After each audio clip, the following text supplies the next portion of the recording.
경제화 정보를 생생하게 전달해드리는 경제와이드 이슈엔 오늘도 다양한 소식 준비했습니다. 간밤에 뉴욕 증시는 혼조세로 마감했습니다. 네, 다우지수는 소폭 하락했고요. S&P 500과 나스닥은 소폭 올랐습니다. 시장은 미 국채금리 움직임 그리고 소비자 물가 주요 지표와 더불어서 도널드 트럼프 대통령 탄핵안 등을 주시하고 있는 것 같습니다. 미 국채 10년물 금리가 전일 대비로는 소폭 떨어지는 모습이었습니다만 여전히 1%대를 나타나면서 시장에서는 경계 심리가 더없이 커지고 있는 상황이고요. 소비자 물가는 코로나 속 상황에서도 2달 연속 상승세를 나타내는 모습이었습니다. 이 가운데 트럼프 대통령 다음 주 퇴임을 앞두고 있는 상황에서 탄핵 소추안 하원에서 가결이 됐습니다. 다만 상원까지 통과될지는 여전히 미지수인 상황이죠. 시장의 불확실성은 여전히 커지고 있는 것 같습니다. 네, 그런가 하면 우리 시장 코스피는 사흘 만에 반등에 성공했죠. 네, 어제 코스피가 0.7% 올랐습니다. 3,148선에서 거래를 마쳤는데 어제 외국인과 이제 개인 투자자가 순매수를 보여줬고요. 기관 투자자는 여전히 매도 우위를 나타내는 모습이었습니다. 잠시 후 시장 전망과 전략까지 세워보도록 하겠습니다. 자, 그리고 이한승 기자, 더불어민주당 이낙연 대표가 띄운 지금 코로나19 이익 공유제를 두고 여러 가지 말이 나오고 있죠. 네, 맞습니다. 민주당 이낙연 대표가 이익 공유제 추진에 가속도를 내고 있습니다. 이 코로나19로 이득 본 업종이 일정 부분 이익을 내놔서 피해 계층을 지원하자는 게 골자인데요. 이를 두고 역시 예상했던 것처럼 논란이 뜨겁습니다. 이 코로나19로 촉발된 양극화 해소에 도움이 된다라는 의견이 있는가 하면 또 기업의 팔을 비트는 게 아니냐라는 비판도 있는데요. 이익공유제를 두고 둘러싼 뜨거운 논란, 이슈엔 직설에서 짚어보도록 하겠습니다. 네, 그럼 먼저 기업 이슈부터 살펴보겠습니다. 장현지 아나운서 소식 전해주시죠. 네, 장현재입니다. 개장 전 전일장 특징 업종 먼저 확인해 보시죠. 우선 경기 소비주입니다. 코로나19 백신 접종이 현실화되면서 지속적인 사회적 거리두기로 인해 직격탄을 맞았던 화장품과 패션 업종의 주가가 강세를 보이고 있습니다. 특히 문재인 대통령이 다음 달이면 백신 접종이 시작될 것이라고 발표한 부분이 소비주의 투자 심리를 개선시킨 것으로 분석됩니다. 의류업종과 화장품 업종 일제히 상승 마감했습니다. 의류업종에서는 비비안이 상한가를 경신하며 4,880원이었고요. F&F가 16.3% 급등하며 종가는 10만 1,000원이었습니다. 이 밖에 쌍방울이 11%, LS네트워크스가 7% 올랐고요. 신세계 인터내셔널은 4.76% 올라 종가는 17만 6,000원이었습니다. 다음으로 화장품 업종입니다. 아모레퍼시픽 우선주 아모레퍼시픽 일제히 상승 마감을 했고요. 아모레주가 4.12% 올랐습니다. 이치한불과 코리아나 역시 3%대 강세 보이며 장을 마쳤습니다. 이어서 손해보험과 은행 관련주입니다. 이런 금융주가 미국 국채금리 상승에 따른 외국인 매수세에 힘입어 상승했습니다. 최근 미국 민주당이 백악관과 상하원을 장악하는 블루웨이브가 현실화되면서 미국의 국채금리 상승세가 지속되고 있는데요. 현지 시간 12일 기준으로 미국의 10년물 국채 수익률이 1.2% 수준까지 반등을 했고요. 간밤 뉴욕 증시에서는 소폭 1%대로 내림세를 보이며 안정화를 찾고 있습니다. 전장에서는 손해보험 관련주와 은행주가 상승세를 보여줬는데요. 흥국화재가 11.8% 올라 3,300원, 하나손해보험이 5.7% 올라 3,800원이었습니다. 이 밖에 메리츠화재와 롯데손해보험이 2%대 강세 흐름 보여줬고요. 삼성화재가 1.9% 올라 18만 8천원이었습니다. 은행주도 일제히 강세를 보여줬습니다. 우리금융지주와 신한지주가 3%대 상승 흐름으로 장을 마쳤고요. BGB 금융지주가 2.8%, 하나금융지주 2.68% 올랐습니다. KB금융 역시 2.38% 올라 종가는 47,300원이었습니다. 계속해서 2차 전지 관련주 보겠습니다. 언론에 따르면 현대차그룹이 신규 디젤 엔진 개발을 지난해 말 완전 중단했습니다. 현대차그룹은 지금까지 개발 완료한 엔진의 일부 개량형만 추가할 뿐 신규 디젤 엔진은 출시하지 않을 것으로 알려지는데요. 현대차는 수소 전기차 넥소의 부분 변경 모델과 2세대 넥소를 이번 달에 공개할 계획이며 수소 전기차 라인업 확대에도 나설 계획입니다. 이 소식에 2차 전지 관련주가 일제히 상승을 했습니다. 뉴로스가 상한가 경신하며 종가는 4,975원이었고요. 유인텍이 6.4% 올랐고 삼화전기가 12% 급등하는 모습 보여줬습니다. 이 밖에 DIT와 현대모비스는 2%대 상승으로 장을 마쳤습니다. 마지막으로 갤럭시 부품 관련주입니다. 삼성전자의 신작 갤럭시 S21의 기대감 속에 갤럭시 부품 관련주가 상승세를 보였습니다. 삼성전자는 우리나라 시간으로 15일 0시 기준으로 갤럭시 S21을 온라인으로 발표할 예정입니다. 15일 사전 예약, 22일에 사전 개통이 예약돼 있고요. 29일 정식 출시할 계획으로 갤럭시 S21의 출고가는 99만 9,900원으로 확정이 됐습니다. 삼성전자는 전작의 부진을 만회하고 애플의 아이폰 12를 견제하기 위해서 가격을 대폭 낮춘 것으로 알려집니다. 갤럭시 부품 관련주 마감 상황입니다. 시노펙스가 18.1% 급등해 종가 4,660원이었고요. 옵트론텍이 10.2% 올라 13,500원에 장을 마쳤습니다. 세코닉스가 6% 올랐고요. BH가 5.5%, 삼성전기가 5.4% 오르며 삼성전기 마감가는 20만 3,500원이었습니다. 여기까지 기업 이슈 전해드렸습니다. 이어서 전일장 상황 전해주시죠. 코스피가 13일 사흘 만에 상승으로 마감이 됐습니다. 이날 코스피는 전거래일보다 22.34포인트 0.71% 상승하면서 3,148.29에 거래를 마쳤습니다. 코스닥 지수 역시 전장보다 5.41포인트 0.56% 오른 979.13으로 마감이 됐습니다. 수급 상황 살펴보겠습니다. 이날 유가증권 시장에서는 외국인과 개인 투자자가 각각 1,895억 원, 1,710억 원을 순매수했고요. 기관은 3,746억 원을 순매도하면서 나흘 연속 매도 우위를 나타냈습니다. 코스닥 시장에서도 개인 투자자, 외국인 투자자가 각각 441억 원, 246억 원을 순매수했고요. 반면 기관 투자자는 코스닥에서도 583억 원 순매도를 나타냈습니다. 이날 코스피 시가총액 상위 종목들 희비가 엇갈렸습니다. 삼성전자 1% 가까이 떨어지면서 89,700원 선에서 마감이 됐습니다. 2거래일 연속 약세 흐름을 이어갔고요. 삼성전자, 우선주, 현대차, 셀트리온, 카카오 등이 약세를 나타냈습니다. 반면 SK하이닉스, LG화학은 3% 강세를 보였고요. 그밖에 삼성바이오로직스, 네이버, 삼성 SDI 등이 각각 3%에서 1% 강세로 마감이 됐습니다. 업종별로 봤을 때 대부분의 섹터가 오름세를 나타냈습니다. 섬유, 의복 섹터가 7% 강세였고요. 은행 섹터, 화학업종, 보험, 금융업, 음식료업이 크게 올랐습니다. 반면에 전기가스, 비금속 광물, 건설업 등은 하락으로 마감이 됐습니다. 이날 코스닥 시가총액 상위 10개 종목 혼조세를 보였습니다. 셀트리온 헬스케어 1% 약세를 나타냈고요. 반면에 셀트리온 제약은 2% 올랐습니다. 그밖에 HLB 그리고 알테오젠이 약세였고요. CJ는 1%대 강세를 보여줬습니다. 그밖에 펄어비스, 카카오게임즈, SK머티리얼즈도 상승으로 마감이 됐고요. 에코프로비엠도 소폭 오름세로 마감이 됐습니다. 이날 서울 외환시장에서 원달러 환율입니다. 전거래일보다 4원 80전 떨어지면서 달러당 1,095원 10전에 마감이 됐습니다.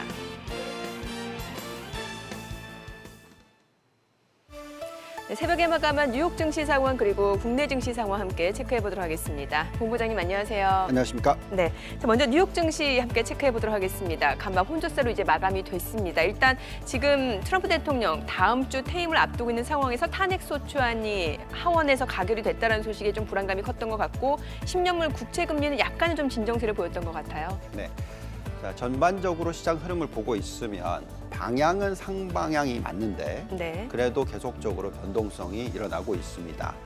물론 한국 시장은 정말로 세게 올라갔고 그리고 좀 쉬는 모습 보여주고 있지만 어쨌든 전체적인 글로벌 시장을 놓고 보면 상승 추세이기는 하지만 시원스럽게 막 큰 폭으로 상승하기보다는 어쨌든 변동성이 일어나고 있습니다. 네. 말씀하신 대로 이 국채 금리 부분에 있어서도 좀 우려스러운 부분들, 국채 금리가 올라간다는 것은 그만큼 물가가 올라가는 것이기 그렇죠. 때문에 주식에 대한 매력도가 떨어질 수도 있다라는 우려, 뭐 이런 것이 있겠습니다만 어쨌든 간에 전체적인 것은 펀더멘탈이나 유동성이 시장을 받쳐주고 있다라는 게 중요할 것 같습니다.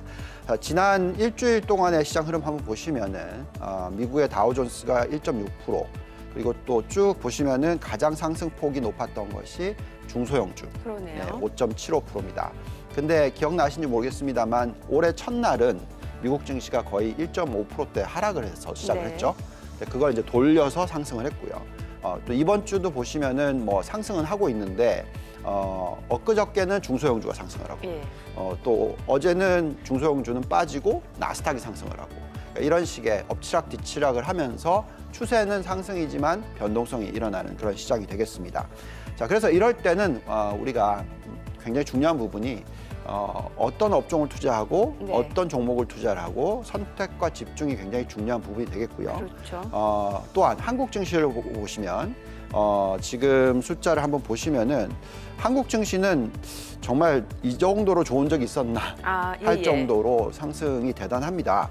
지금 코스피 보시면은 지난 한 주 동안에 9.7%나 급등, 그리고 코스피 200 대표 대형주죠. 우리가 흔히 니프티 50라는 얘기도 있는데 어쨌든 대형주의 상승폭이 가장 두드러지는 10.5%나 됐다라는 거죠. 네. 반면에 중소형주들이 좀 많이 포진되어 있는 코스닥 같은 경우에는 2%만 상승을 했습니다. 자, 이렇게 한국은 미국과 좀 틀리게 전형적으로 경기 회복, 실적 회복, 여기에 따라서 대형주 주도 이런 식의 시장 흐름이 나타나고 있고요.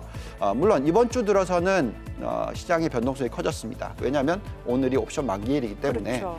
이걸 지나가야지만 또 다시 상승 추세에 있을 수 있겠고, 그 전에는 좀 변동성이 있을 겁니다만 이따가 또 짚어보겠지만 다행스러운 부분은 펀더멘탈이 좋아지고 있다. 이 부분에 대해서 또 기대를 가져봅니다. 뭐 말씀해주신 대로 이제 지난 한 주 동안 코스피 수익률이 굉장히 좋았고 이제 이번 주에는 조금 주춤주춤하면서 변동성이 굉장히 큰 모습인데 뭐 최근에 하루 변동폭이 170포인트, 100포인트 굉장히 크고 기관 쪽에서는 여전히 물량을 내놓고 있어서 이런 부분은 조금 부담스러울 수 있을 것 같거든요. 네. 자, 우리가 이제 시장이 계속 상승을 할 거다라고 하는 얘기 중에서 중요한 부분이 유동성, 기관과 개인들의 투자 패턴, 그다음에 펀더멘탈, 이 두 가지를 봅니다. 네, 지금 보시면은 올해 2021년 최대 수익률 국가의 순서를 한번 보실까요? 네. 예, 보시면 정말 그래도 뿌듯하죠. 예, 뿌듯하죠. 좋네요. 예, 한국이 1등, 2등이 베트남, 네. 3등이 포르투갈, 4등이 영국, 쭉 내려와서 제가 좋아하는 중국 심천. 그다음에 이제 미국으로 보시면은 가장 좋은 게 미국 중소형주. 네. 그다음에 또 쭉 내려가면 대만이 나옵니다. 그래서 우리가 지금 작년 말에 이러한 국가들, 또 미국 중에서는 중소형주 이런 얘기들을 많이 해드렸는데 지금 그런 모습이 나오고 있어서 전반적으로 우리가 예상하던 대로 시장은 움직이고 있다는 게 상당히 좋겠고요. 그다음에 이제 중요한 것은 아까도 말씀드렸습니다만 유동성이 중요한데 한국 시장을 한번 놓고 보시면은 증시의 자금 동향 자체가 고객 예탁금이 72조를 뚫었어요. 와, 72조를 뚫었군요. 70조까지 못 간다 뭐 계속 하고 있었는데 72조를 하루에 바로 뚫었고요. 아마도 이게 100조를 뚫을 거다라는 얘기도 있습니다. 또 아주 크게 보시는 분들은 180조 얘기도 하세요. 그러니까 이제 왜 이런 얘기가 나오냐면 이 고객 예탁금은 개인 투자자들이 직접 투자를 하시는 거거든요. 그렇기 때문에 요즘에는 환매를 하시고 직접 투자를 늘리시다 보니까 이쪽의 규모가 굉장히 커질 수 있는 부분이 지금 자꾸 나오고 있는 거죠. 그러니까 펀드 상품을 환매를 하고 직접 투자가 늘어나고 있다. 그렇죠. 과거에 예를 들어서 뭐 2007년, 2008년도에 적극적으로 펀드를 통해서 투자를 하셨을 때 그때 주식형 상품이 한 150조, 160조 정도 갔었어요. 근데 지금은 고객 예탁금이 한 70조 정도 되고 펀드형 주식형이 50조가 안 됩니다. 그러니까 오히려 이제 이쪽으로 더 몰리는, 그러면서 이 주식형은 안 늘어나는데 이쪽이 더 늘어나는, 이렇게 되면 이제 고객 예탁금이 계속 늘어나는 현상이 나오고요. 근데 또 중요한 부분은 요즘에 이 개인 투자자들이 굉장히 스마트해져서 엄청 똑똑하세요. 뭐 한 5년, 지난 5년 동안에는 계속 그 개인이 사는 거는 투자하지 말고 외국인과 기관이 사는 걸 사야 된다 이런 거였는데 이제 반대가 됐어요. 그러게요. 개인들이 사는 게 더 좋다. 뭐 심지어 삼성전자, 뭐 현대차, SK하이닉스 이런 대표적인 큰 종목들을 그만큼 이제 개인 투자자들이 삽니다. 그래서 이런 부분은 상당히 참 좋아 보이는 모습이고요. 이런 추세가 계속 이어진다면 제가 볼 때는 전반적으로 한국 증시도 굉장히 펀더멘탈적으로 또 이 형태 자체가, 구조 자체가 굉장히 건전한 그런 모습을 바뀔 것 같다라는 기대는 가져봅니다. 알겠습니다. 자, 오늘 양시장 혼조세 출발, 일단 또 보합 출발 예상이 되고 있습니다. 저희 잠시 후 동시효과 상황 그리고 전략으로 돌아오겠습니다.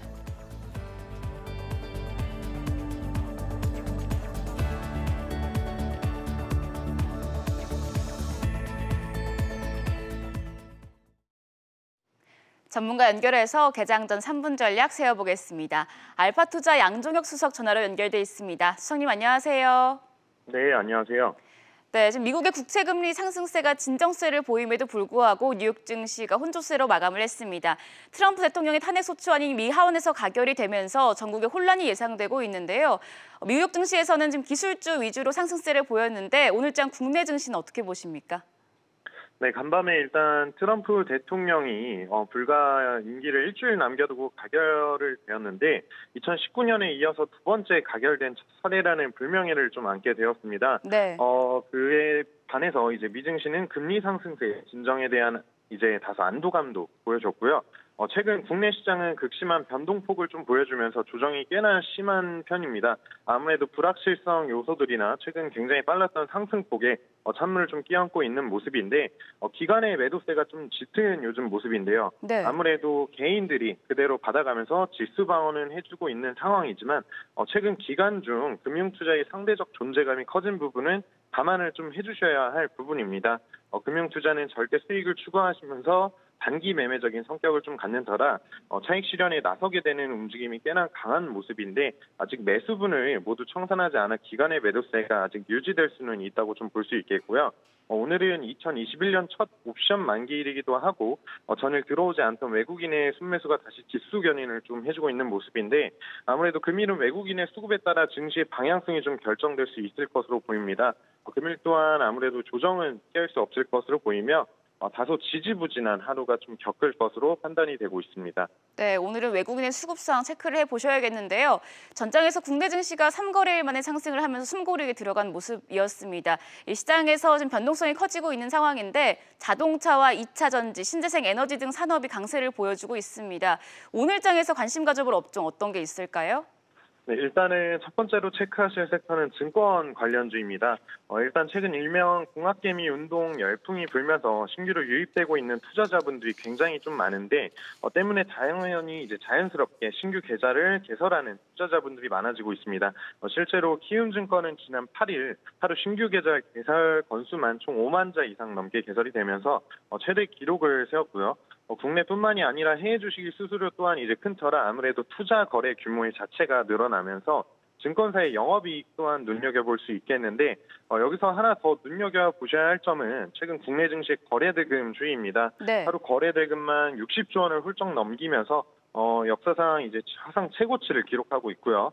개인들의 거래가 늘어남에 따라 증권사의 이익 개선, 그에 따른 3분기를 넘은 4분기 실적 또한 기대될 수밖에 없다라고 이제 말씀드릴 수 있겠고요. 다음으로는 테슬라 관련주 체크하시면 되겠습니다. 네. 테슬라는 다들 아시는 기업이겠지만 2020년 가장 핫한 자동차 브랜드를 꼽자면 전 세계인 누구나 테슬라를 좀 이야기할 것입니다. 말도 안 되는 일들을 성공해내고 있기 때문인데 그런 테슬라가 모델 Y를 중국에서 출시했습니다. 소형 SUV라고 이제 생각하시면 되시겠고요. 이미 중국에서는 테슬라 모델 Y가 출시와 동시에 가격을 인하하면서 주문이 좀 폭주 상태인데 무려 30%나 좀 인하했기 때문입니다. 국내에도 상륙하면서 많은 분들의 관심을 좀 받고 있고 모델 Y는 이미 작년 초 미국에서 출시된 이후에 7만 대 이상 판매되면 인기 차종으로 좀 불리우고 있습니다. 때문에 아직 국내 출시 시점이 확정되지는 않았지만 1분기 중으로 좀 기대를 하고 있고 자동차 시장에서 막강한 영향력을 미치는 테슬라가 신규 모델을 출시하면서 전 세계적인 이제 판매량 또한 기대해 봄과 동시에 당연하게 테슬라에 납품하는 관련주의 흐름 또한 나올 것으로 판단되고 있고요. 금일은 증권 관련주와 테슬라 관련주 이 두 섹터 체크하시면 되겠습니다. 네, 알겠습니다. 수석님 아까 말씀해 주신 대로 오늘 옵션 만기일인데요. 오늘장 전략은 어떻게 세워보는 게 좋을까요? 네, 앞서 말씀드렸다시피 오늘은 2021년 첫 옵션 만기일입니다. 아무래도 변동성이 좀 심할 것으로 예상이 되는데요. 최근 국내 증시의 큰 상승폭으로 인해서 단기 과열 및 밸류에이션 부담이 극에 달한 상황입니다. 이런 상황에서 투자자들의 불안감까지 자극할 만한 이슈들이 나오면서 조정은 불가피할 것으로 판단이 되고 있는데 네. 최근 역시나 고점을 달고 아래로 쭉 떨어지는 모습을 보여주는 종목들이 정말 많습니다. 때문에 지금은 단기적으로 매매를 하시는 것보다는 그래도 안정적으로 추후 성장성이나 앞으로 다가올 4분기 실적 발표에 초점 맞춰서 종목 회전을 하시는 것을 추천드리겠습니다. 네, 알겠습니다. 말씀 잘 들었습니다. 양종혁 수석이었습니다. 지금까지 개장 전 3분 전략 세워봤습니다. 네, 지금 시각 8시 50분 지나가고 있습니다. 오늘 양시장 예상 체결지수부터 확인해 보도록 하죠. 코스피 오늘 약보합 출발 예상되고 있습니다. 현재 예상 체결지수 3,143포인트로 집계되고 있고요. 코스닥 역시 보합 출발 예상되고 있죠. 예상 체결지수 980.87포인트입니다. 시가총액 상위 종목 예상 체결가 확인해 보도록 하겠습니다. 오늘 대형주들 혼조세가 예상이 되고 있습니다. 삼성전자 어제에 이어서 오늘도 1%대의 약세가 예상이 되면서 예상 체결가 88,900원이고요. SK하이닉스 오늘은 보합 출발 예상되고 있습니다. 예상 체결가 13만 3천 원이죠. LG화학입니다. 오늘 또다시 3% 강세가 예상되면서 예상 체결가 103만 원으로 기록이 되고 있고요. 삼성전자 우선주 역시 오름세가 예상이 되고 있습니다. 어제 올랐던 삼성바이오로직스는 오늘은 보합 출발 예상이 되고 있고요. 이 가운데 현대차 1%대 약세 예상되면서 예상 체결가 25만 4천 원으로 나타나고 있습니다.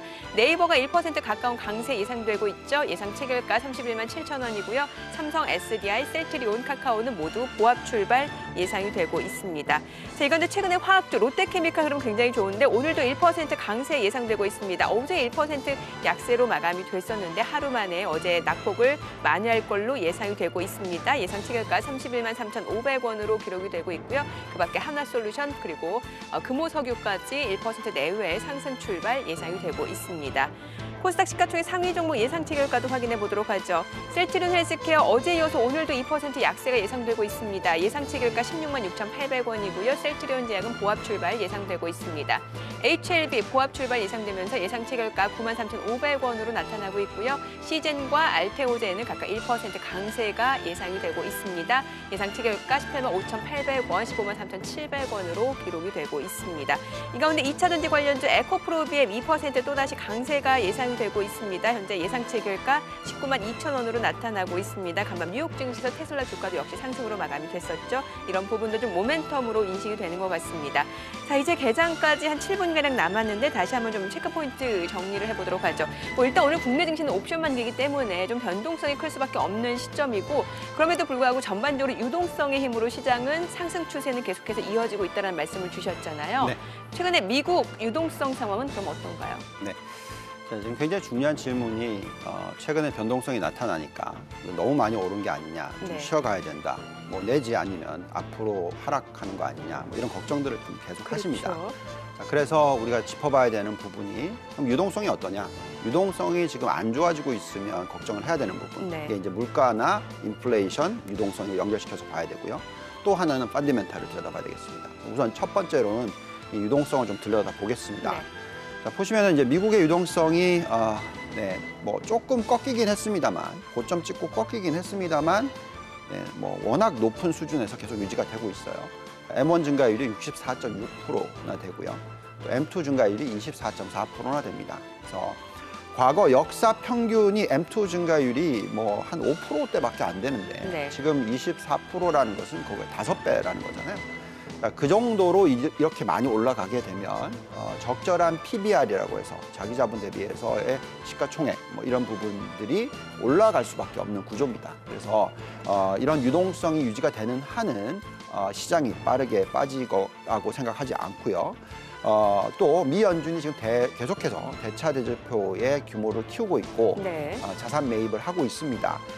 총 지금 규모가 7.3조 달러 정도 되고요. 과거 2008년 금융위기 때보다 자그마치 한 2.5배 정도나 더 늘렸기 때문에 네네. 또 앞으로 추가적으로 1조 달러 정도 더 늘릴 거다라는 얘기도 있기 때문에 이런 추세가 계속 이어진다면 유동성이 풍부하기 때문에 시장이 빠르게 빠지거나 급락하는 현상이 나오지는 않을 거다라고 예상을 하고 있습니다. 네. 자, 그래서 이 유동성을 가지고 미국 증시가 앞으로 1년 동안 얼마나 오를지 올해 연말까지 계산을 좀 해보면 적어도 한 8.6% 정도의 상승은 가능하다라고 네. 판단이 들고요. 자, 그렇기 때문에 S&P 500으로 보면 4,155포인트 정도, 나스닥으로 계산하면 14,340포인트 정도. 예.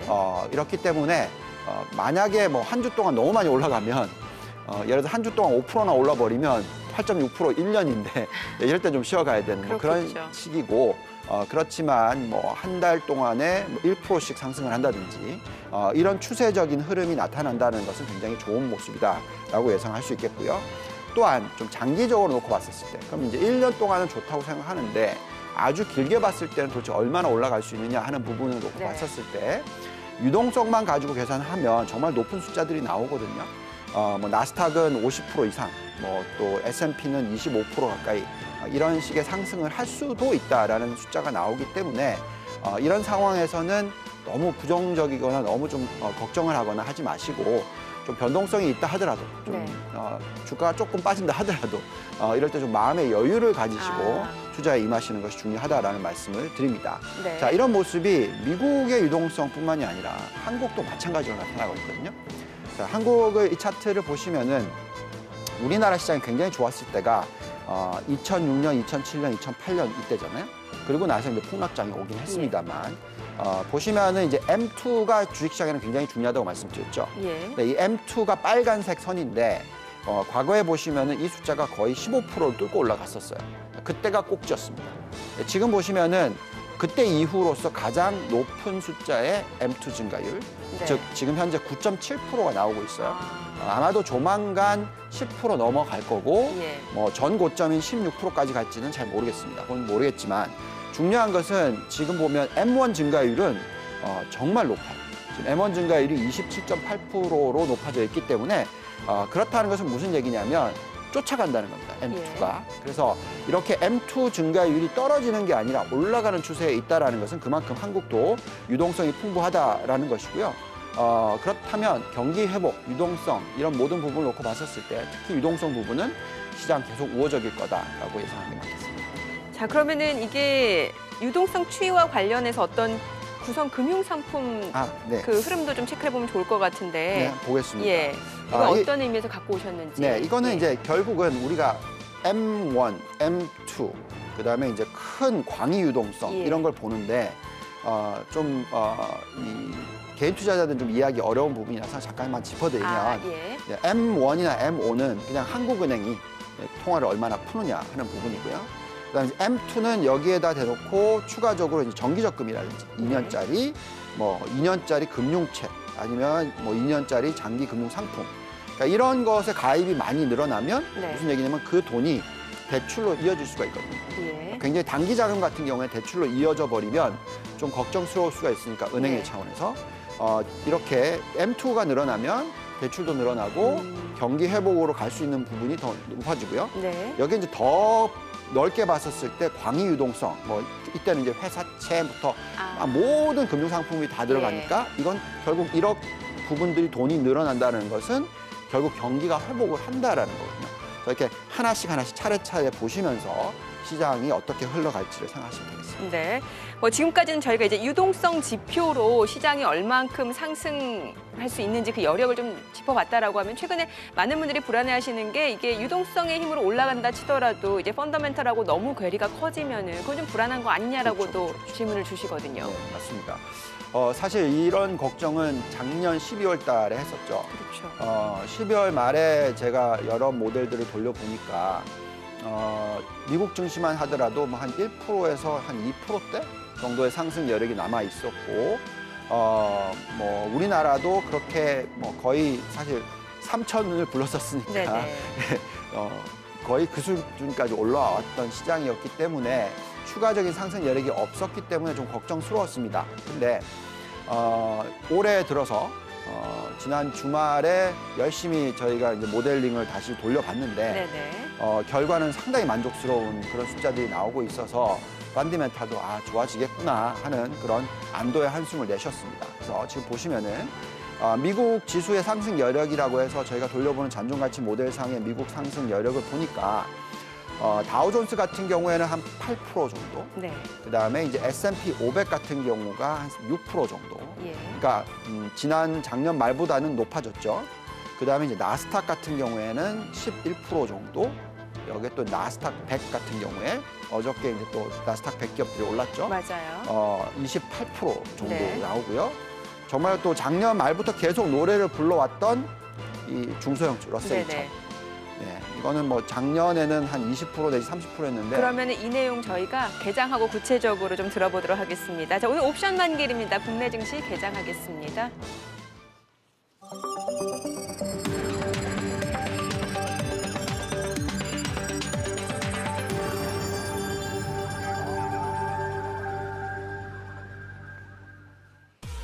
네, 1월 14일 목요일 개장이 됐습니다. 코스피가 어느덧 3,000선 안착에 성공하면서 계속해서 상승세를 이어가고는 있습니다만 추세가 변했다라기보다는 좀 변동성이 큰 흐름들이 계속해서 이어지고 있습니다. 장중에 170포인트, 100포인트 이상 변동성이 굉장히 확대가 되고 있는 상황이고 이 와중에도 개인 투자자는 시장이 떨어질 때마다 매수를 나타내면서 시장 하락을 방어해주고 있는 상황입니다. 기관의 매도 물량이 만만치 않게 나오면서 시장 상단을 압박하는 모습인데 더군다나 오늘은 옵션 만기일이기 때문에 장중 변동성 확대는 어느 정도 염두를 해두셔야 될 것 같습니다. 간밤 뉴욕 증시 혼조세로 마감이 됐습니다. 일단 트럼프 대통령 탄핵 소추안이 가결이 되면서 정국에 대한 불안감이 조금 커지고 있다는 점은 투자 심리를 상당히 위축시키는 것 같습니다. 그럼에도 불구하고 미 증시 역시 추세 자체는 훼손되지 않았다라는 측면에서 조금 긍정적인 해석을 좀 가져가 볼 수 있을 것 같은데요. 오늘 양시장 출발 지수 확인을 해보도록 하겠습니다. 코스피입니다. 현재 보시게 되면은 0.2% 하락입니다. 3,139포인트 선입니다. 지금 3,139.66포인트, 코스닥도 역시 0.1% 소폭 내림세입니다. 977.6포인트입니다. 시가총액 상위 종목 시초가 확인해 보겠습니다. 삼성전자가 어제도 1% 가까이 떨어졌는데 오늘도 0.7% 내림세입니다. 89,000원에 거래되고 있고요. SK하이닉스 오늘 0.7% 하락입니다. 132,000원이네요. 삼성전자 우선주 보합이고요. 삼성바이오로직스 오늘 하루 만에 다시 1% 약세로 전환이 됐습니다. 현대차 오늘 2% 넘게 떨어지고 있습니다. 25만 1,500원에 거래가 되고 있고요. 오늘 현대차 그룹주들 일제히 약세입니다. 현대모비스도 오늘 4% 내림세를 나타내고 있습니다. 어제의 상승분을 하루 만에 다시 한번 되돌리는 모습이네요. 32만 6,000원에 거래되고 있고요.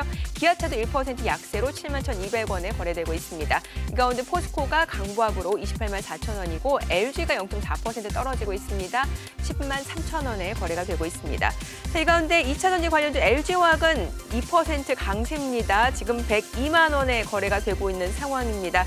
어제도 4% 가까이 올랐고 오늘 또 올라갑니다. 지금 이 거래 연속 상승세 이어지고 있고요. 외국계 착오를 통해서도 빠르게 매수 주문이 유입이 되고 있습니다. 지금 현재 1.7% 상승세로 101만 8,000원에 거래가 되고 있습니다.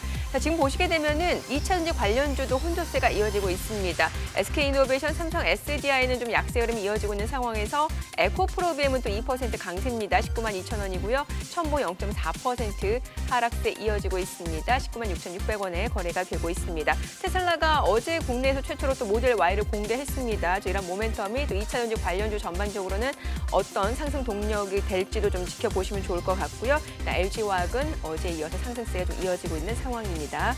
자, 그리고 롯데케미칼 오늘 0.8% 상승입니다. 31만 1,500원에 거래가 되고 있습니다. 어제 낙폭을 하루 만에 만회하고 있는 상황이고 또 플랫폼 관련주인 네이버 카카오 오늘 상승세인데 특히 네이버가 어제에 이어서 오늘도 2% 강세입니다. 지금 32만 1,500원에 거래되고 있고 외국계 창호를 통해서 지금 매수세가 좀 빠르게 들어오고 있는 상황입니다. 이런 부분이 주가를 또 상승으로 이끌고 있는 모습이죠.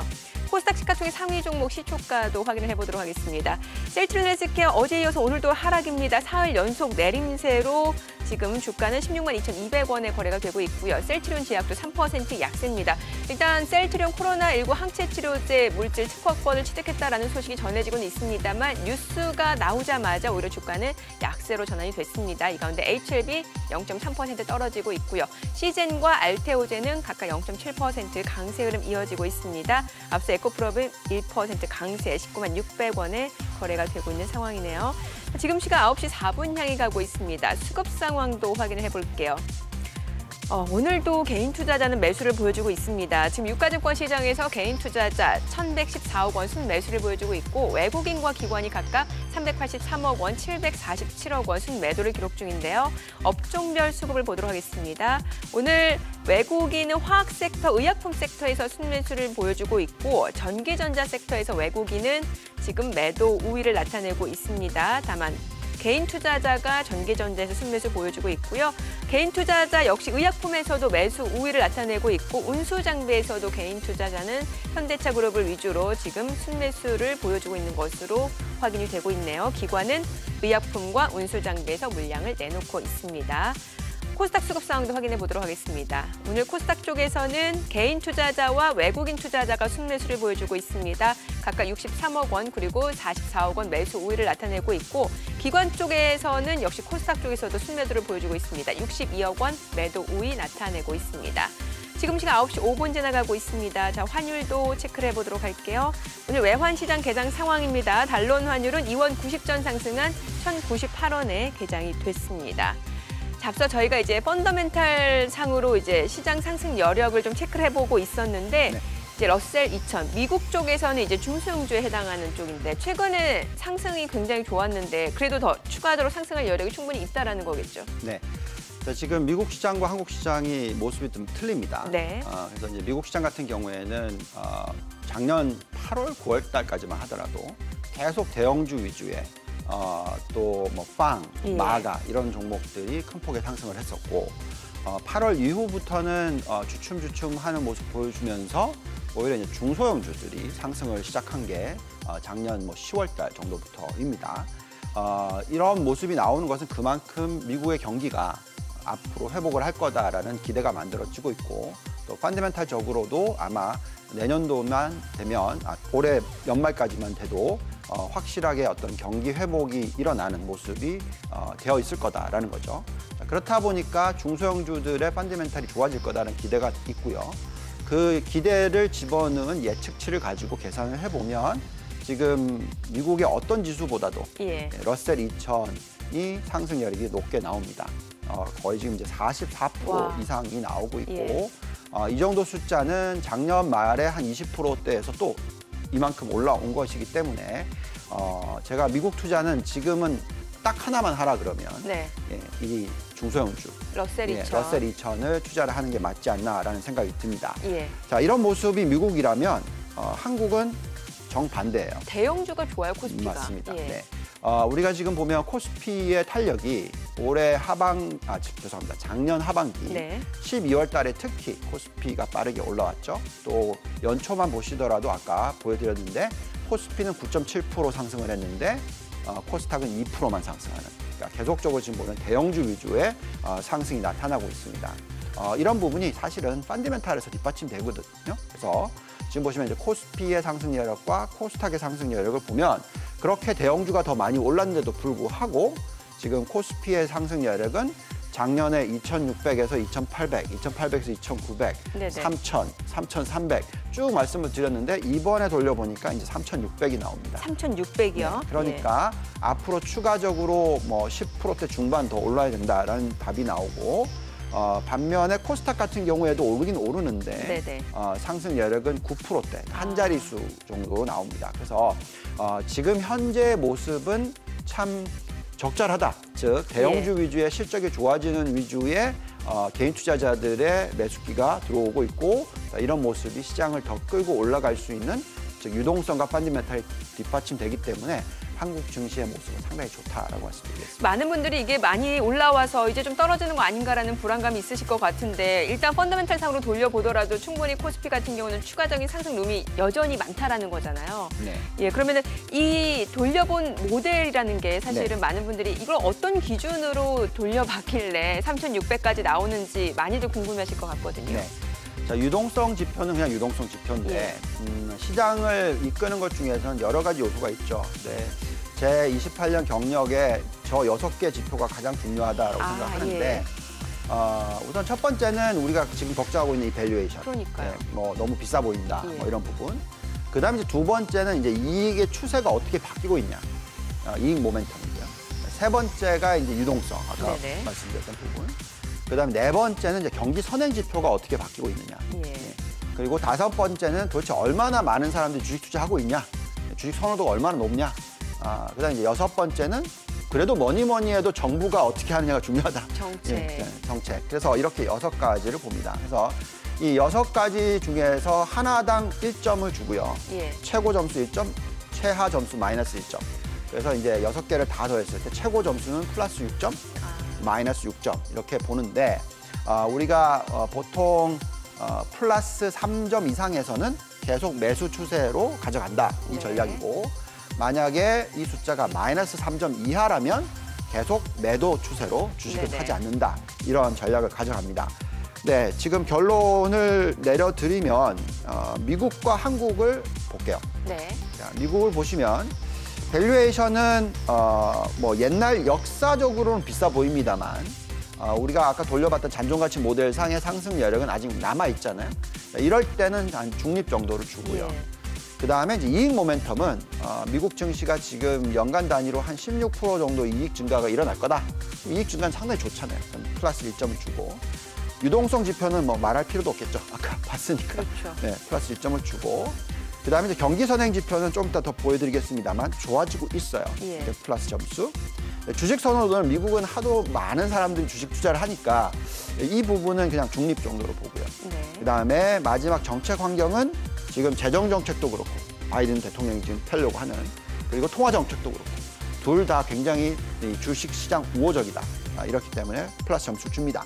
자, 이렇게 6개를 다 더했더니 플러스 3.5점이니까 예. 아까 말씀드렸듯이 좋아 보인다라는 거고요. 아까 보여드렸던 경기 선행 경기 선행 지표죠. 지표, 예, 지금 예. 보시면 상당히 빠르게 올라오고 있는 게 보입니다. 네. 그다음에 이제 이 그리드 앤 피어 인덱스라고 해서 공포 탐욕 지수도 좀 안정적이다라는 부분 말씀드리겠고요. 저번에는 50 수준이었는데 약간은 올라왔네요. 지금. 네, 약간은 올라왔지만 그래도 80 이상 넘어가기 전에는 네네. 중립 정도로 보겠습니다. 아, 예. 근데 이제 이건 이제 미국이었는데 우리나라. 우리나라가 중요합니다. 예. 우리나라는 지금 제가 한국에 다시 되돌아온 게 2013년 말인데 네. 지난 6년, 7년 동안에 가장 높은 점수.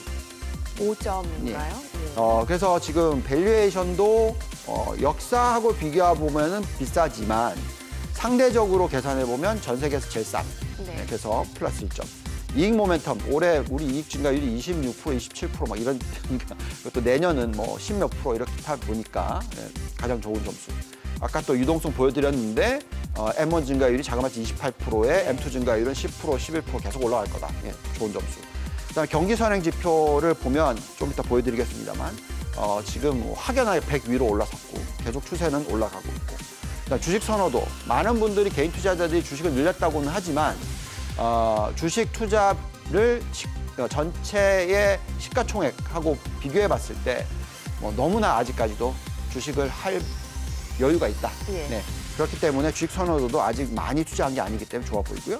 정책 환경 부분에 있어서는 뭐 여러 가지 이슈가 있습니다만 어쨌든 그래도 긍정적인 부분이다. 이 5개, 6개를 다 더해보니까 5점이니까 예. 자, 이럴 때는 뭐 정말 좋게 보여지고요. 아까 말씀드렸던 경기 선행 지표 한번 보시면 네. 지금 뭐 확연하게 101을 뚫었어요. 옛날에 2008년, 2009년, 2010년 이렇게 쭉 갔을 때의 추세처럼 지금 상승을 하고 있기 때문에 예. 저희는 시장에 대해서 계속 좋게 볼 수밖에 없다라고 말씀을 드리겠습니다. 그러면은 이제 올해는 과연 선진국과 신흥국 어느 쪽 비중을 높여가는 게 좋은지도 좀 궁금할 것 같은데 선진국, 신흥국 상승 여력을 좀 비교해보는 것도 좋을 것 같아요. 네. 저는 이제 둘 다 좋다고 생각을 하는데 네.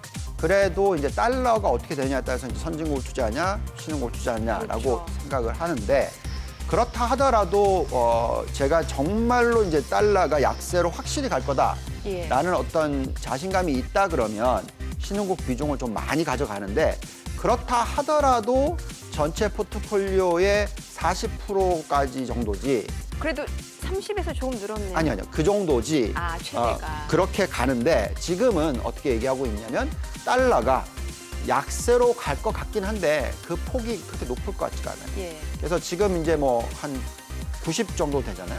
그러니까 90에서 89 달러 왔다 갔다 인덱스가. 하는데 여기서 아무리 더 빠져봐야 한 88, 87 정도까지라는 거죠. 그렇다 그러면 꼭 굳이 신흥국을 갖다가 왕창 늘려서 전체 포트폴리오의 40%까지는 아니고요. 네. 한 30% 정도 가져가야 된다 생각하고 있습니다. 자, 그렇다면 선진국과 신흥국의 지금 매력이 높은 나라를 한번 볼게요.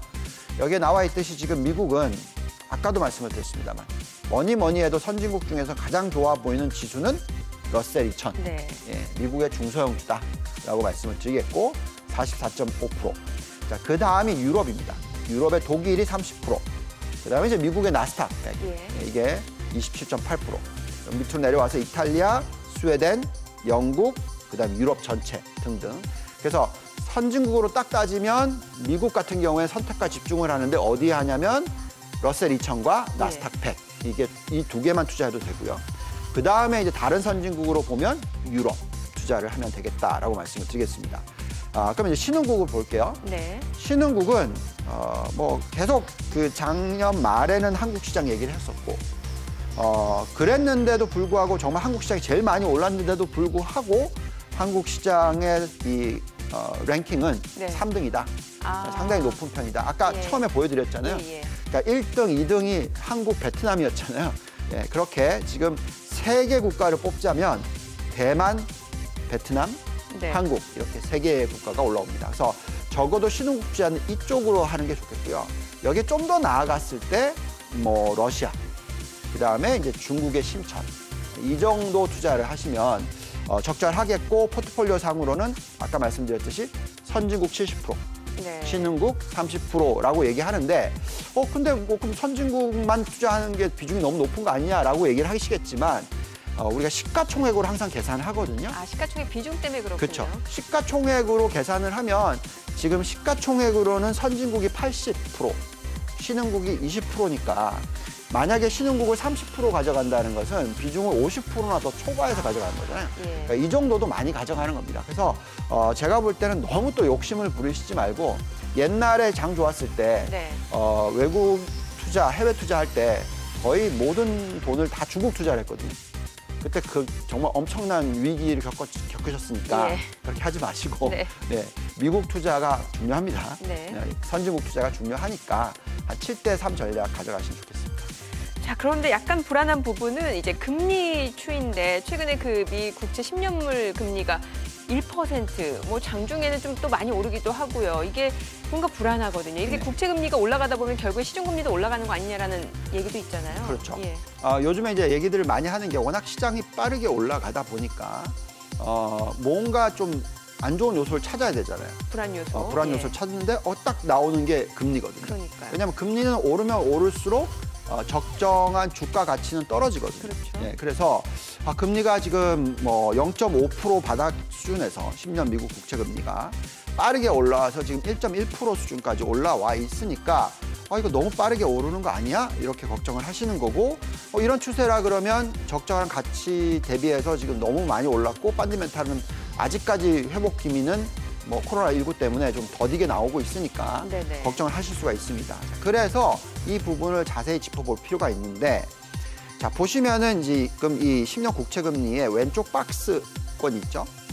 저 박스권에 왔었을 때가 시장이 꼭지를 찍고 좀 조정이 일어났던 좀 장기적으로 네. 장기적이라고 하면 1년 이상 네. 그때예요. 근데 보시면은 그때의 10년 국채 금리가 얼마냐면 평균적으로 2%는 훨씬 넘죠. 2.5%에서 한 3.3% 정도 사이. 예. 그러니까 금리가 올라가는 건 사실이나 아직까지는 그때 비교했을 때 절반 이하라는 거죠. 네. 그래서 금리가 올라가는 것이 걱정스럽습니다만 어느 정도 수준까지는 괜찮다 이 얘기를 해드리는 거고요.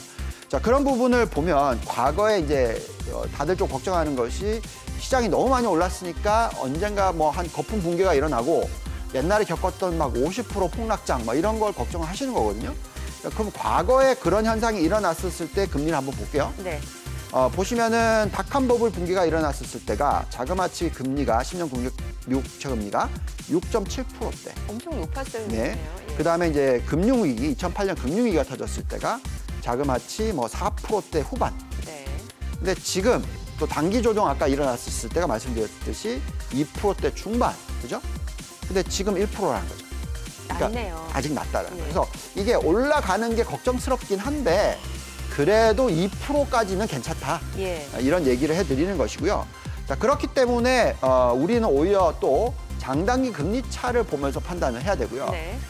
왜 그러냐면 장단기 금리 차가 빠르게 늘어나서 너무 많이 올라가면 이게 이제 과열이고요. 네. 아니면 금리가 장기 금리가 올라가는데 단기 금리도 빨리 같이 올라가면 이건 미연준 유동성을 회수하는 거거든요. 그렇죠. 그렇기 때문에 걱정스럽기 때문에 이 장단기 금리 차가 얼마까지 올라가느냐도 중요합니다. 근데 지금 현재 빠르게 올라오긴 했으나 아직 1% 미만이고요. 예. 이 숫자가 제가 판단하기엔 적어도 1.75%. 아. 좀 많이 가면 2.5%까지 가더라도 예. 시장은 상승 추세에 있을 수 있다라는 거죠. 그래서 지금 저는 이제 옛날에 1989년에 인터넷이 도입됐어요. 네. 그러면서 이제 1991년에 경기 침체에서 경기 회복으로 들어가기 시작했고 그리고 약 10년 동안에 나중에 닷컴 버블까지 갔었어요. 그러니까 이런 때하고 비교하거든요. 지금 이제 경기 침체에서 경기 회복을 넘어가는데 그 시기가 아마 올해 2월, 3월 정도 될 거다. 그리고 나서 적어도 몇 년 더 간다라는 거죠. 그래서 그때 1991년도 경기 회복으로 넘어가고 나서 시장이 얼마나 더 올랐냐면 네. 60% 이상 더 올랐는데 얼마의 기간 동안에 올랐냐면 자그마치 3.3년 동안. 3년 넘게요. 예. 예. 그렇기 때문에 지금 아직 미리 예. 지금부터 빠질 거야 이런 걱정하시기엔 너무 빠르다라는 얘기를 해드리는 거고요. 그렇기 때문에 전체적으로 보면 이 지표를 놓고 말씀을 드리겠는데 증시의 매도 타이밍을 점검할 때는 네. 전에도 여러 번 보여드렸던 겁니다. 우리가 이 장단기 금리차, 또 미국 10년 국채 금리, 예. 또 인플레이션, 근원 인플레이션, 그다음에 달러 매도 지수, 타이밍. 예. 이런 것들을 보고 판단을 해야 됩니다. 네. 도표를 좀 한번 올려주시면 네. 증시 매도 타이밍을 점검할 때는 우리가 항상 장단기 금리차가 1.75% 이상 갔었을 때, 예.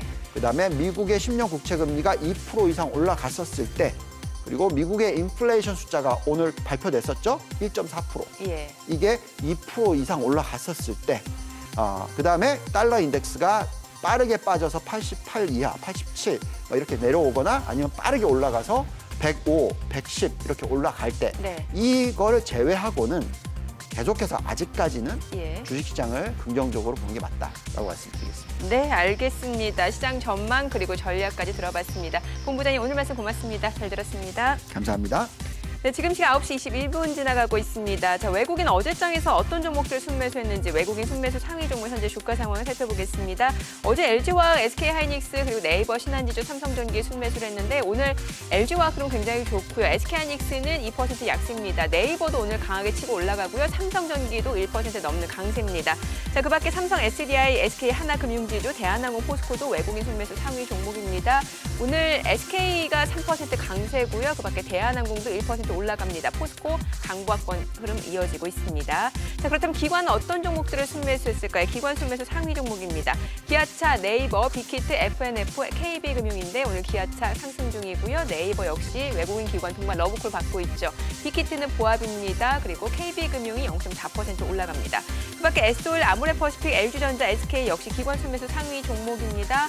오늘 SO일도 올라가고요. LG전자는 하락이고요. SK 역시 외국인 기관 매수세 유입되고 있고요. 카카오 0.5% 상승 중입니다. 지금 시각 9시 22분 지나가고 있습니다. 시장 전체적인 흐름 다시 한번 볼게요. 오늘 코스피가 지금 약보합권으로 3,144포인트고요. 코스닥 0.2% 떨어지고 있습니다. 977포인트입니다. 오늘 1월 14일 목요일 개장 상황 전해드렸습니다.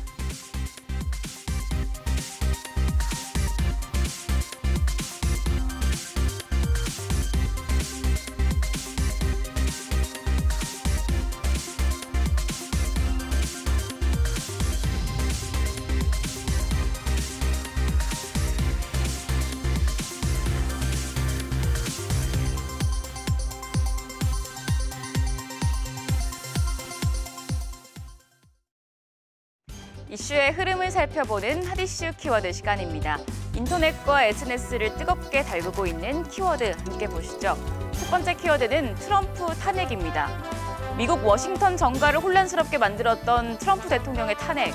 미 연방하원에서 트럼프 대통령에 대한 탄핵 소추안이 가결됐습니다. 미 하원은 현지 시간 13일 찬성 232표, 반대 197표로 트럼프 대통령에 대한 탄핵안을 통과시켰습니다. 트럼프 대통령이 탄핵된 건 지난 2019년 우크라이나 스캔들 이후 두 번째로 대통령이 임기 내 두 번 탄핵된 건 미국 역사상 처음인데요. 최종 탄핵 여부는 상원의 심리와 표결을 통해 결정될 전망입니다. 두 번째 키워드, 멸치 1g 수준입니다. 경북 경주 월성원전 인근에서 방사능 물질 3주소가 검출된 것을 두고 여야의 반응이 엇갈리고 있습니다. 과학기술정보방송통신위원회 소속 국민의힘 의원들은 기자회견을 열고 여당 정치인들이 가짜뉴스를 퍼뜨리고 있다며 검출된 3중수소는 바나나 6개, 멸치 1g 수준이라고 반발을 했습니다. 이에 대해 민주당 최인호 수석 대변인은 멸치 1g 먹는 수준이란 표현은 국민의 안전을 완전히 무시하는 무책임한 발언이라고 지적했는데요. 민주당은 해당 관련 조사를 촉구하고 있는 상황입니다. 세 번째 키워드, 90% 수익 낸 문 대통령입니다. 문재인 대통령이 가입한 펀드 수익률이 엄청납니다. 90%. 문 대통령은 지난 2019년 가입했던 소부장 펀드, 필승코리아 펀드가 90% 이상 수익을 냈다고 합니다. 문 대통령은 수익금에 신규 투자금을 보태서 한국판 뉴딜 펀드 5개를 가입하기로 했는데요. 펀드 5개에 각각 1,000만 원씩 총 5천만 원을 투자할 예정입니다. 이는 대통령이 나서서 한국판 뉴딜 정책에 대한 투자를 유도하겠다는 의지로 풀이됩니다. 네 번째 키워드, 김종인 부동산 대책입니다. 고밀도, 고층화를 추진하고 양도세를 완화하겠다. 국민의힘 김종인 비상대책위원장이 당 차원의 부동산 대책을 발표했습니다. 김 위원장은 각종 규제로 인해 멈춰져 있는 재건축, 재개발 사업을 활성화해서 기존 도심의 고밀도, 고층화 개발을 추진하겠다고 밝혔고요. 대규모 도심 택지를 확보해서 공급 물량을 크게 늘려야 한다고도 주장했습니다. 이어서 양도세 중과 제도를 폐지해서 부동산 거래세 부담을 완화하고 잠겨있는 매물이 시장에 나올 수 있도록 하겠다고 밝혔는데요. 국민의힘은 이번 대책을 정리해서 4.7 재보선 공약으로 발표할 예정입니다. 다섯 번째 키워드, 특등 머저리입니다. 전응한 사고방식, 배신자들과 쓰레기 등 우리나라에 대해 맹비난을 해오던 김여정 노동당 부부장이 이번에는 특등 머저리들이라는 표현을 썼습니다. 김 부부장은 우리나라 합동참모본부가 지난 10일 북측의 열병식 관련 정황을 포착했다는 발표와 관련해 대담을 내놨는데요. 남의 경축회사를 대해 군사기관이 나서서 적대적 경각심을 표출했다면서 세계적으로 처신머리를 골라 할 줄 모르는 데서는 둘째로 가라며 섭섭해야 할 특등 머저리들이라며 막말로 비방했습니다. 여섯 번째 키워드, 셀트리온 치료제입니다. 셀트리온이 개발 중인 국내 첫 코로나19 항체 치료제 레키로나주의 임상 2상 결과가 공개됐습니다. 셀트리온에 따르면 레키로나주는 코로나19 환자의 발열과 기침 등의 증상 회복 기간을 3일 이상 단축시켰습니다. 특히 고연령층과 중증 환자의 경우 임상 회복 기간이 최대 6일 줄어드는 것으로 나타났고요. 중증 환자 발생률을 54% 감소시킨 것으로 전해집니다. 식약처에서 지금 허가를 심사 중인데요. 치료 효과가 나온 만큼 조건부 허가 가능성이 높아졌습니다. 이렇게 되면 다음 달 중으로 처방이 가능할 전망입니다. 일곱 번째 키워드, LG 디스플레이 화학물질 유출입니다. LG 디스플레이 공장에서 화학물질 유출 사고가 발생해 7명이 중경상을 입었습니다. 어제 오후 2시 20분 경기도 파주시 LG 디스플레이 공장에서 수산화 테트라 메틸 암모늄이 유출돼 2명이 중상, 5명이 경상을 입었습니다. 소방당국은 인력을 투입해서 공장 주변 방제 작업을 진행했으며 오늘 오전 10시쯤 현장에서 합동 감식을 진행할 예정입니다. 오늘 마지막 키워드, 약촌 오거리 살인입니다. 오래전 택시기사를 살해한 약촌 오거리 살인 사건의 범인으로 몰려 10년 동안 억울한 옥살이를 한 피해자와 그 가족에게 국가가 16억 원을 배상하라는 법원 판결이 나왔습니다. 당시 용의자로 지목된 최 모 씨는 10년 동안 만기 복역했는데요. 이후 지난 2013년 재심을 통해 무죄 판결을 받았고 진범은 뒤늦게 붙잡혔습니다. 이와 관련해서 최 씨가 손해배상을 청구했는데요. 재판부는 국가가 최 씨에게 13억 9천만 원, 가족들에게 3억 원을 지급하라고 판결을 했고요. 최 씨를 강압수사한 경찰과 이를 지휘한 검사가 배상금의 20%를 부담하도록 했습니다. 지금까지 핫이슈 키워드였습니다.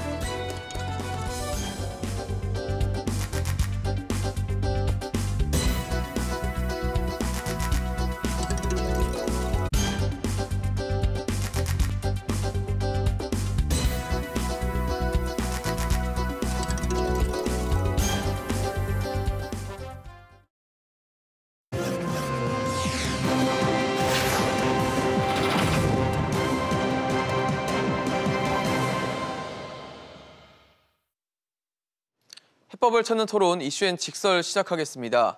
더불어민주당 이낙연 대표가 코로나19 이익 공유제를 화두로 던졌습니다. 이 코로나19로 호황을 누린 업종에서 일부 이익을 이 사회에 기여해서 큰 피해가 큰 쪽을 돕자는 얘긴데요. 양극화 심화에 대한 실효성 있는 대책이 될 수 있을지 깊이 고민을 해봐야 될 것 같습니다. 함께 고민해 보시죠.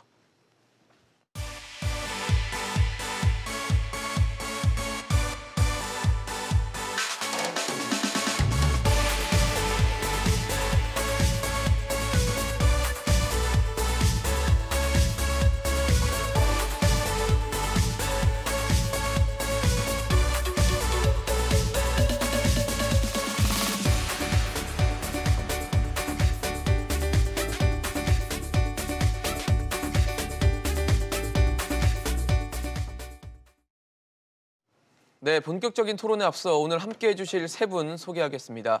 숙명여대 경제학부 신세돈 명예교수, 상명대 경영학부 서지용 교수, 박연미 경제평론가 나오셨습니다. 어서 오십시오. 안녕하세요. 반갑습니다. 네, 더불어민주당이 TF를 구성하고 코로나 이익 공유제를 본격적으로 추진하기로 했습니다. 일단 뭐 취지에 대해서부터 좀 짚어봐야 될 것 같은데 어떠세요, 신 교수님? 그 취지에 대해서는 뭐 공감하세요? 전혀 공감을 할 수 없어요. 취지도? 그 대표님께서 예. 그걸 꺼내시면서 함께 잘 사는 대한민국이라는 거를 꺼내셨더라고요. 예. 이게 어떻게 함께 잘 사는 대한민국이에요? 예? 장사 잘 되는 쪽에서 그 좀 돈을 뺏어서 뭐 뺏는 건 아니겠지만 네네네. 그 자발적으로 내도록 해서 나눠주겠다는 건데 예를 들어서 지금 그 배달 앱 쪽에 그 포털 쪽에 이제 장사가 잘 되니까 그쪽에 이제 수수료를 좀 깎아주라는 이야기인데 네. 사실은 배달을 통해서 영업을 하는 자영업자들은 그 배달 때문에 상당히 비교적 다른 업종보다도 괜찮은 업종이라고 저는 생각합니다. 다시 말하면 배달 때문에 그래도 상당히 다른 그 배달을 못하는 자영업자보다는 훨씬 더 상황이 좋은 분들이란 말이죠.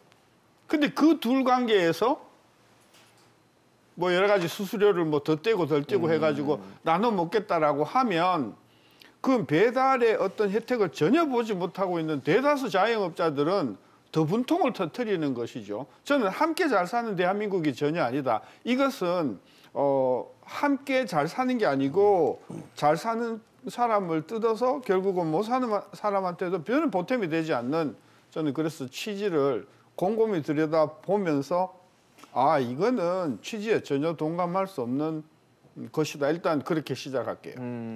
서 교수님 어떠세요? 이낙연 대표는 상생을 아마 이제 캐치프레이즈처럼 내걸은 상황인데 예, 뭐 지금 민생 경제 상황으로만 놓고 보면요. 양극화가 심화되고 있는 상황이기 때문에 그 경제 철학적 관점에서는 충분히 언급할 수는 있는데 네. 사실 이익 공유제라는 게 그러면은 새로운 개념은 아니거든요. 기존에 우리가 그 뭐 이명박 전 대통령 당시에 정운찬 동방성장위원회에서 이제 언급한 그 이익공유제 얘기가 나온 바가 있어요. 네. 그래서 실제로도 지금 뭐 중소기업 동반성장 차원에서 중소기업 적합 업종에 대해서는 대기업이 참여 못하는 그런 그 내용도 지금 시행이 되고 있기 때문에 네. 뭐 새로운 건 아닌데 이제 이낙연 그 대표가 얘기하시는 내용이 구체적으로 어떤 건지에 대해서 궁금하거든요. 네. 그래서 실제로 이제 그렇다 그러면은 이제 플랫폼 IT 기반의 플랫폼 업체에 대해서만 적용하는 건지 뭐 이분이 얘기하기는 이제 자영업자들에 대한 마진율을 높이고 그다음에 수수료를 인하하겠다는 걸로 이제 추정해 볼 때 IT 기반의 이제 플랫폼 업체가 최근에 잘 나가니 그 비코로나 수혜 업종에 대해서 이제 좀 이익을 쉐어링하자 이런 취지로 이해는 돼요. 근데 이제 그런 막연한 얘기보다는 조금 사실 좀 구체적인 모델을 갖고 얘기하는 게 또 일반적으로 대기업도 좀 불안하고 그다음에 이제 플랫폼 업체들은 또 업체대로 불안하거든요. 뭐 과거에 동반성장위원회에서 이 사실 이익공유제 처음 나왔을 때 재계의 극심한 반발을 초래하는데 상당히 한국 사회에서 뜨거운 감자 역할을 했거든요. 그러니까 지금도 이제 대기업 나름대로 불안해하는 요인이 있습니다. 그런 측면에서 이제 민생 경제가 최근에 보게 되면 이제 가계소득 측면에서도 1분위하고 5분위의 양극화가 심화되고 있고 그다음에 이제 가계부채가 명목 GDP 대비 비율이 높아지고 있고 그다음에 적자 가구 즉 자영업자의 적자 가구 비중이 한 20% 이상으로 좀 높아지는 불안한 상황. 그다음에 기업 경영 측면에서 보더라도 대기업은 괜찮지만 좀비 기업, 중소기업들 같은 경우 부도율이 2% 이상 올라가고 그다음에 좀비 기업이라고 하는 이자 보상 비율 1 미만인 그런 기업들도 35% 이상이 돼 있는 상황에서 충분히 가능한 얘기긴 하지만 구체적인 모델을 가지고 이제 얘기하는 게 좀 적절하지 않나 생각이 듭니다. 사실 방법론적인 문제도 아마 문제가 될 수 있는 부분이 있는데 뭐 일단 그런 거잖아요. 이익을 본 쪽에서 어느 정도 이익을 나눠주자. 피해를 입은 계층이나 업종에 나눠주자는 건데 그러려면 수혜를 본 기업이 있어야 될 거고 기업이나 뭐 그 당사자가 있어야 될 거고 그 규모도 어느 정도 추산이 돼야지 어느 정도 나눠줘야 될 게 있었고 또 피해 한 피해를 본 쪽도 명확하게 좀 구분이 돼야 될 텐데 이게 다 될 수 있는 건지 좀 의문이 들거든요. 이 모든 게 모호성이 가장 큰 문제 같아요. 이낙연 대표께서 아마 이 어젠더를 던진 데는 두 가지 이유가 있겠죠. 하나는 앞서 교수님 말씀하신 것처럼 경제 환경이 너무 어려워지고 양극화가 심해지고 있는 상황이기 때문에 좀 여유가 있는 쪽에서 나눠주자는 얘기를 그냥 어젠더의 하나로서는 이야기를 할 수 있겠습니다만 이제 다른 한 가지는 정치적인 셈법도 들어있다고 봐요. 지금 여론조사의 추이 그리고 4월에 있을 재보궐선거의 판세, 향후 대권에 대한 어떤 전망 이런 것들이 복합적으로 이 어젠더를 던진 환경이 되었을 텐데 말씀하신 것처럼 문제는 모호성이에요. 이건 논란이 필연적으로 수반될 수밖에 없는 내용인데 어느 쪽으로부터도 비판을 받고 싶지 않으니 모호한 이야기를 하고 계신 거거든요. 근데 미움받을 용기가 없다면 이건 던지지 말았어야 할 이슈예요. 왜냐하면 기업들이 불안해하는 부분은 뭐냐면 자발적, 간섭의 배제, 상생 모델이라고 얘기를 하고 있지만 지금 좁혀지잖아요. 이 코로나19 와중에 제조업에서는 반도체 배터리, 특히 배터리 같은 경우에는 뭐 지난해 대비 영업이익이 1000% 이상 나오고 있는 거고 LG 삼성은 3분기 이후 어닝 서프라이즈고요. 그렇죠. 또 이쪽의 주가도 그대로 반영이 되고 앱 서비스하는 업체들, 카카오, 네이버, 배달의 민족 다 좁혀지잖아요. 우리 들으라고 하는 얘기인가? 이렇게 나올 수 있다고요. 해서 자발적으로 하면 효과가 없을 것이다 보다 저는 어떤 게 더 걱정이 되냐면 사장님이 회식할 때 마음껏 시켜 나는 짜장면 하면 탕수육 그쵸. 시킬 수 있나요?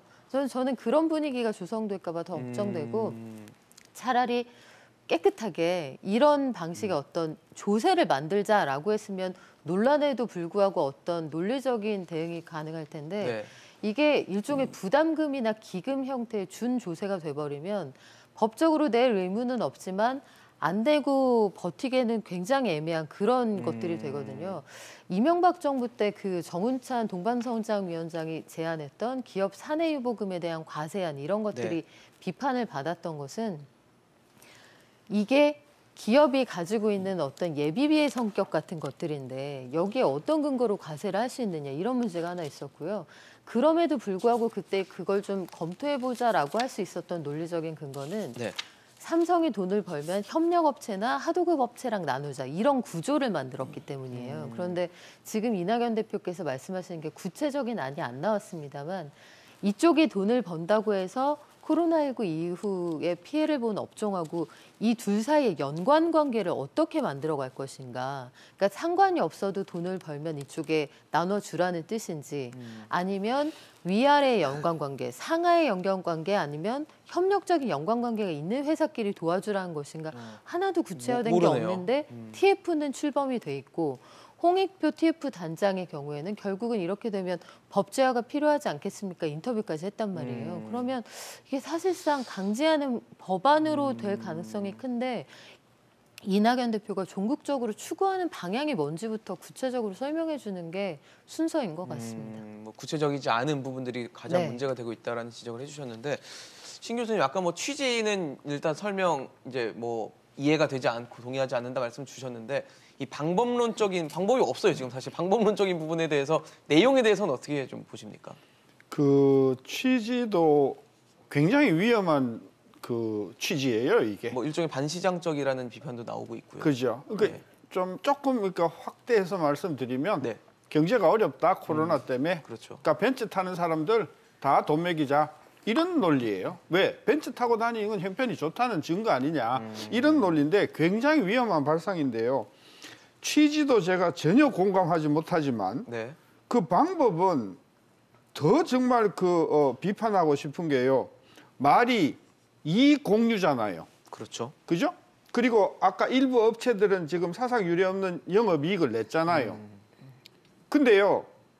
대부분의 기업들이 작년 그다음에 재작년 이익이 굉장히 성적이 좋은데요. 그 내용을 들여다보면 매출이 좋아서 이익이 늘어난 게 아니고 경영을 효율화하고 그다음에 생산성을 올리고 긴축을 한 거죠. 내부적으로 긴축 플러스 생산성 증가를 통해 가지고 이익이 났단 말이에요. 그게 작년 재작년에 노력을 해서 금년에 이익이 났는데 그게 마침 또 코로나하고 딱 겹쳐지는 거예요. 거기에 대해서 세금을 더 내라고 하면 정말 그 기업은 황당하기 짝이 없는 거죠. 이미 허리띠를 졸라맨 상황인데. 중요한 것은 이익이냐 매출이냐예요. 말하는 걸 보면 매출이에요. 코로나 때문에 오프라인이 다 망가졌으니까 온라인이 재미봤지 않냐. 네네. 그러면 그래서 이 늘어난 것은 매출이란 말이죠. 근데 그 매출이 늘어나기 위해서 그 회사들은 얼마나 많은 사람을 새로 고용했을까요? 그리고 그 매출을 늘리기 위해서 얼마나 설비를 많이 늘렸을까요? 매출이 는다는 게 이익과 연결되지가 않아요. 그러니까 기업을 전혀 해보지도 않은 사람들이 정말 선무당들이 호황이니까 돈을 벌었을 테니까 뜯어내자. 네. 그 미안하니까 자발적으로 내자. 자발적으로 하세요. 자발적으로 하면요. 돈 하나도 안 낼 거예요. 하나 만화가 될 것이고 그렇게 되는 게 뻔하기 때문에 정부는 말은 자발적이라고 해놓고 뒤로서는 쑤실 거란 말이에요. 이 강요를 할 거란 말이죠. 그래서 기업들이 아우성을 하는 거예요. 돈을 거두려면 법을 만드세요. 그리고 진짜 이익이 많이 났으면 이 기업들이 다 누진 법인 소득세를 내는 거예요. 그렇죠. 따라서 세부적으로 들어갔을 때 한 가지만 지적할게요. 이게 이익에 대해서 매기는 거냐 매출에 대해서 매기는 거냐 이거를 민주당은 혼동하고 있다. 이게 무엇을 의미하냐면 장사를 한 번도 안 해본 사람이다. 단정할 수 있다는 거죠. 어떠세요, 서 교수님? 예, 일단 그 이익공유제의 내용을 좀 살펴보면 현실적으로 가장 우선적으로 해야 될 게 이제 코로나19에 대한 수혜 혜택이 어느 정도 되는지를 우리가 분석을 해봐야 되는데요. 그렇죠. 현실적으로 그게 어렵다는 데 문제가 있습니다. 그러니까 제조업 같은 경우는 우리가 수백 개 또는 수천 개의 협력업체하고 사실 그 사업 공유를 하기 때문에 네. 실제적으로 해당 협력업체가 이익 기여에 어느 정도 이제 기여가 나왔는지를 네. 파악하기 어렵다는 거예요. 그게 가장 큰 문제고요. 그렇다 그러면 이제 비대면 기반의 IT 플랫폼 업체가 뭐 네이버나 카카오 같은 경우 이익 많이 보지 않냐 이렇게 얘기할 수 있는데 사실 그 업체 같은 경우도 코로나19 이전에 2019년도부터 최근까지 계속 이익이 또는 매출액이 증가 추세를 해왔어요. 그러다 보니까 오히려 그동안에 이제 투자한 어떤 인프라의 효과, 그다음에 그 어떤 그 경영 노하우, 뭐 그다음에 구조조정 이런 것들의 그 효과로 인해 가서 이제 반사이익을 보는 거 아니냐. 이렇게 또 그 사람들은 이제 어필할 수 있는 거고 그렇죠. 또 오히려 코로나19가 이제 소멸되게 되면 오히려 영업이익이 좀 감소하는 거 아니냐. 이런 쪽으로 또 항변할 수 있는 거기 때문에 네. 현실적으로 그런 그 이익 혜택이 어느 정도 되는지 가늠하기 쉽지 않고요. 실제로 이제 삼성전자나 LG전자로 대변되는 제조업체 올해 경우를 보더라도 예. 그 올해 실적 부침이 꽤 있었어요. 상반기에 같은 경우는 좀 부진했죠. 네. 그다음에 하반기 4분기에 들어가지고 어닝 서프라이즈가 일어나면서 그렇죠. 삼성전자 같은 경우는 뭐 영업이익이 전년 동기 대비 25% 이상, 그다음에 LG전자 같은 경우는 무려 550% 이상 영업이익이 늘어났다고 그래요. 그러니까 상당히 그런 쪽이 이제 고무돼 있긴 한데 현실적으로 이제 부침성이 크다는 거는 그만큼 우리가 예상했던 거하고 예측 오차가 크기 때문에 이익 공유로 할 만한 그런 게 상당히 어렵다는 거죠. 그런 측면이 있고요. 그다음에 네이버 카카오 같은 경우도 오히려 아까도 말씀드렸다시피 지속적으로 그러면은 이익이나 매출이 증가해 온 게 코로나 효과 때문이냐 이렇게 사실 단정짓기가 어렵기 때문에 사실은 가장 먼저 우리가 코로나19 혜택이 어느 정도를 알아야지만 이익 공유가 되는데 그 문제부터 이제 난관에 봉착할 가능성이 있습니다. 해야 될 숙제가 굉장히 많은 그런 이슈가 될 것 같은데 쉽게 말해서 그러잖아요. 지금 코로나 때문에 너무 힘든데 너네 돈 벌었잖아. 그러니까 돈 내놔. 이런 식의 얘기인 건데 이거를 자발적으로 한다 그래서 납득을 할 수 있는 기업들 그리고 나 돈 벌었으니까 내가 낼게라고 하는 기업들이 얼마나 될까. 지금 불확실성이 큰 상황에서 불확실성에 대비를 하지 않을까라는 생각이 들거든요. 그렇죠. 이게 그래서 기업들 입장에서는 차라리 이게 논란에도 불구하고 어떤 방식으로 어떤 기업들에게 그 세금을 걷어서 어떻게 나눠주겠다가 명시적으로 나오면 오히려 덜 불안할 수 있어요. 그런데 굉장히 모호하단 말이에요. 이게 어느 쪽으로부터 구체적인 비판은 받지 않으면서 어떤 자영업자나 그 소상공인들에게 피해가 컸던 분들에게 따뜻한 메시지를 주고 싶은 정치적인 시그널이라고 보는데 이게 정치적으로도 좋은 수혜인지는 잘 모르겠어요. 최근에 이낙연 대표가 아마 마음이 좀 조급하신 게 아닌가 싶은 상황인 게 지지율 추이를 보면 네. 1, 3위는 바뀌는데 2위는 계속 고정돼 있단 말이에요. 그래서 2위도 고정돼 있다가 이제 2, 3위도 바뀌고 있는 그런 추세이니까 네. 이낙연 대표로서는 뭐 사면론도 마찬가지고 이것도 마찬가지고 국면 전환용 그리고 본인의 존재감을 확인할 수 있는 어젠더가 필요하셨을 것으로 예상이 되는데 사실 불과 몇 달 전만 해도 이런 그림은 아니었거든요. 원래는 그렇죠. 이재명 경기도지사와 이낙연 대표가 굉장히 박빙의 1, 2위 승부를 하고 윤석열 사실은 검찰총장이 뒤에 있는. 박빙으로 오기 전에요. 지난해 4월 총선 당시만 생각을 해보셔도 그때 당시에 이낙연 대표의 그렇죠. 지지율이 40% 압도적이었죠, 수준이었어요. 사실. 압도적으로 높았고 네. 이재명 지사가 한참 아래에서 따라오는 입장이었고 윤석열 총장은 사실 그때는 존재감이 미미했고요. 그랬죠. 뭐 여러 가지 4월에는. 논란에도 불구하고 근데 1년 뒤에 이런 상황이 일어나고 보니 최근에 메시지 팀을 강화하면서 아마 시장의 승부수로 던지신 것 같은데 이게 불러올 경제적인 파장에 대해서는 충분히 고려가 좀 부족했다는 생각이 들고요. 그러면은 이익공유제가 승부수였다는 건가요? 일종의 승부수죠. 이게 던지는 거예요. 자영업자 소상공인 어렵지 않습니까? 살려줄게, 이런 심정적으로 감정적으로 다가서는 건데 말씀하신 것처럼 누가 이익을 보고 누가 피해를 보았느냐 이걸 명확히 나누기가 어렵고요. 그러니까요. 또 한 가지 제가 말씀드린 것처럼 이들과의 관계를 어떻게 마련할 것이냐 이거예요. 그러니까 2012년에 이명박 정부 당시에도 제가 그때 이제 그걸 취재하고 있었던 기자였는데 예. 이들 사이에 협력 관계, 그 하도급 관계가 있음에도 불구하고 여기에서 이쪽은 애초 목표보다 이익을 초과해서 달성하면 주자는 그 안에 대해서 굉장히 논란이 많았다고. 그렇죠. 그런데 그 초과이익 공유제라는 말 자체가 반헌법적이라는 논란이 그때도 있었는데 그나마 그들은 상하 관계나 같이 그 업을 하고 있다는 관계가 있었는데 지금은 그런 것도 아니잖아요. 누구에게 받아서 누구에게 주겠다는 것이냐조차 모호한 상태에서 TF가 구성이 되고 하단에서는 법제화 얘기가 나오고 있으니 사실상 준조세나 부담금처럼 법에 근거를 두지 않은 것들이 만들어지는 것 같은데 TF에서는 또 법률을 제정한다고 하고 그 기업들 입장에서는 어느 장단에 춤을 춰야 될지 좀 불안할 수 있는 상황인 거죠. 네, 교수님. 두 가지. 하나는 지금 아까 이게 정치적으로 이제 왜 이런 카드를 꺼냈을까 말씀을 하셨는데 네. 2019년도 경제정책 운용 방향이라는 거를 2018년도에 냈어요. 그렇죠.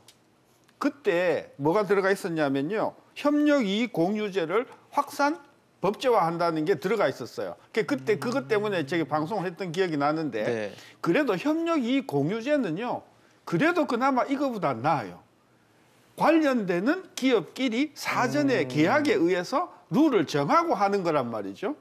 이게 문재인 정부의 기본적인 정책 철학입니다. 따라서 이낙연 대표가 이 카드를 지금 국면 전환용으로 꺼냈다고 하면 친문 세력을 위한 저는 카드였을 것이라고 생각해요. 왜냐하면 이게 친문 정부의 문재인 정부의 가장 말하자면은 플래그 그런 거기 때문에 그렇다는 거고 그랬거나 어쨌거나 간에 난 이게 참 코믹하다고 내가 어느 신문에 썼는데요. 네. 굉장히 독소 조항도 많고 이 무슨 뭐 코미디 프로그램 같다는 말을 제가 지적한 게 뭐냐면 이거예요. 아까 우리 저기서 봤죠.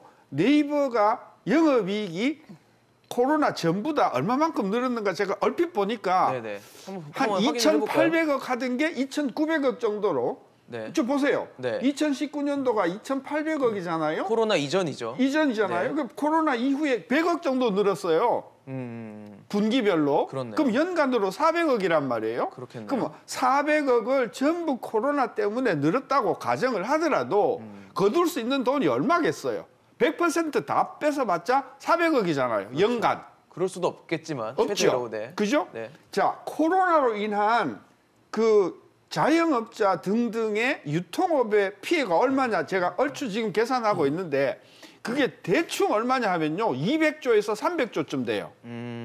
부가가치 기준으로 매출 기준 말고. 네네. 그러니까 코로나로 인해서 자영업자가 피해를 본 건 연간으로 환산하면 200조 정도 되고 그거를 매출 개념으로 하면 그것의 3 정도로 곱하면 600조 내지 700조의 코로나 충격이 온 거예요. 그걸 가지고 그런 400억, 피해를 가지고 400억, 500억을 뜯어봤자 그게 무슨 보탬이 되는가. 정부는 이 코로나에 대한 피해의 그 어마어마한 것에 대한 감을 전혀 못 잡고 있기 때문에 이런 국지적이고 아주 정치적이고 별로 도움도 안 되는 이런 것을 붙들고 국민을 또 이렇게 피곤하게 만들어서 방송에 나오게 한단 말이죠.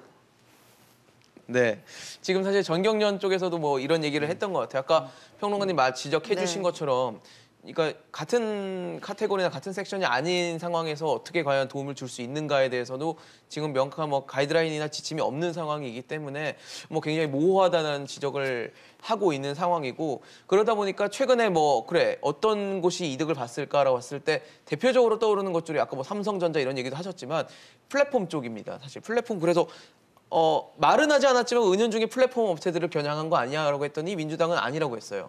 근데 아니라고 했던 것도 문제인 게 그럼 결국 누구냐는 거예요. 이제 누가 과연 대상이 돼야 되냐. 예, 그러니까 아까도 말씀드렸다시피 제조업체는 이제 협력업체들이 많기 때문에 그렇죠. 이익 공유하기가 어렵고요. 예. 사실은 이제 그 플랫폼 노동자들, 쉽게 얘기하면 협력업체가 좀 단일 협력업체인 그런 기업들이 우선순위가 될 것 같은데요.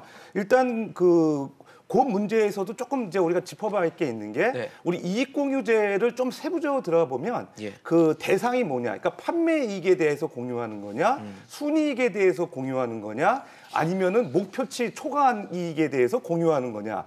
근데 앞에 부분은 이미 이제 협력업체들 많이 시행하는 데 있습니다. 대표적으로 이제 프랜차이즈 업체들 같은 경우는요, 대체적으로 그 오히려 그 위험과 수익과 관련된 정보를 계약업체하고 그다음에 이제 발주하는 업체하고 서로 공유하면서 목표를 갖다가 이제 달성을 했을 경우에 이익을 공유하자는 이제 일종의 인센티브 계약을 많이 체결하고 있어요. 오히려 최근에 보게 되면 남양유업, 오히려 뭐 대리점에 지급하는 수수료 갑질 문제로 무리를 일으켰던 기업이 있는데 그 기업이 자진적으로 이제 인해 가지고 이제 그 프랜차이즈 업체하고 이제 이익을 공유하겠다, 초과이익 공유제를 발표해서 사실 프랜차이즈 업체에도 상당히 이제 그게 이슈가 되고 있는데 어쨌든 이익 공유하는 거는 이제 프랜차이즈 업체들 위주로 많이 이루어지는 사례가 있습니다.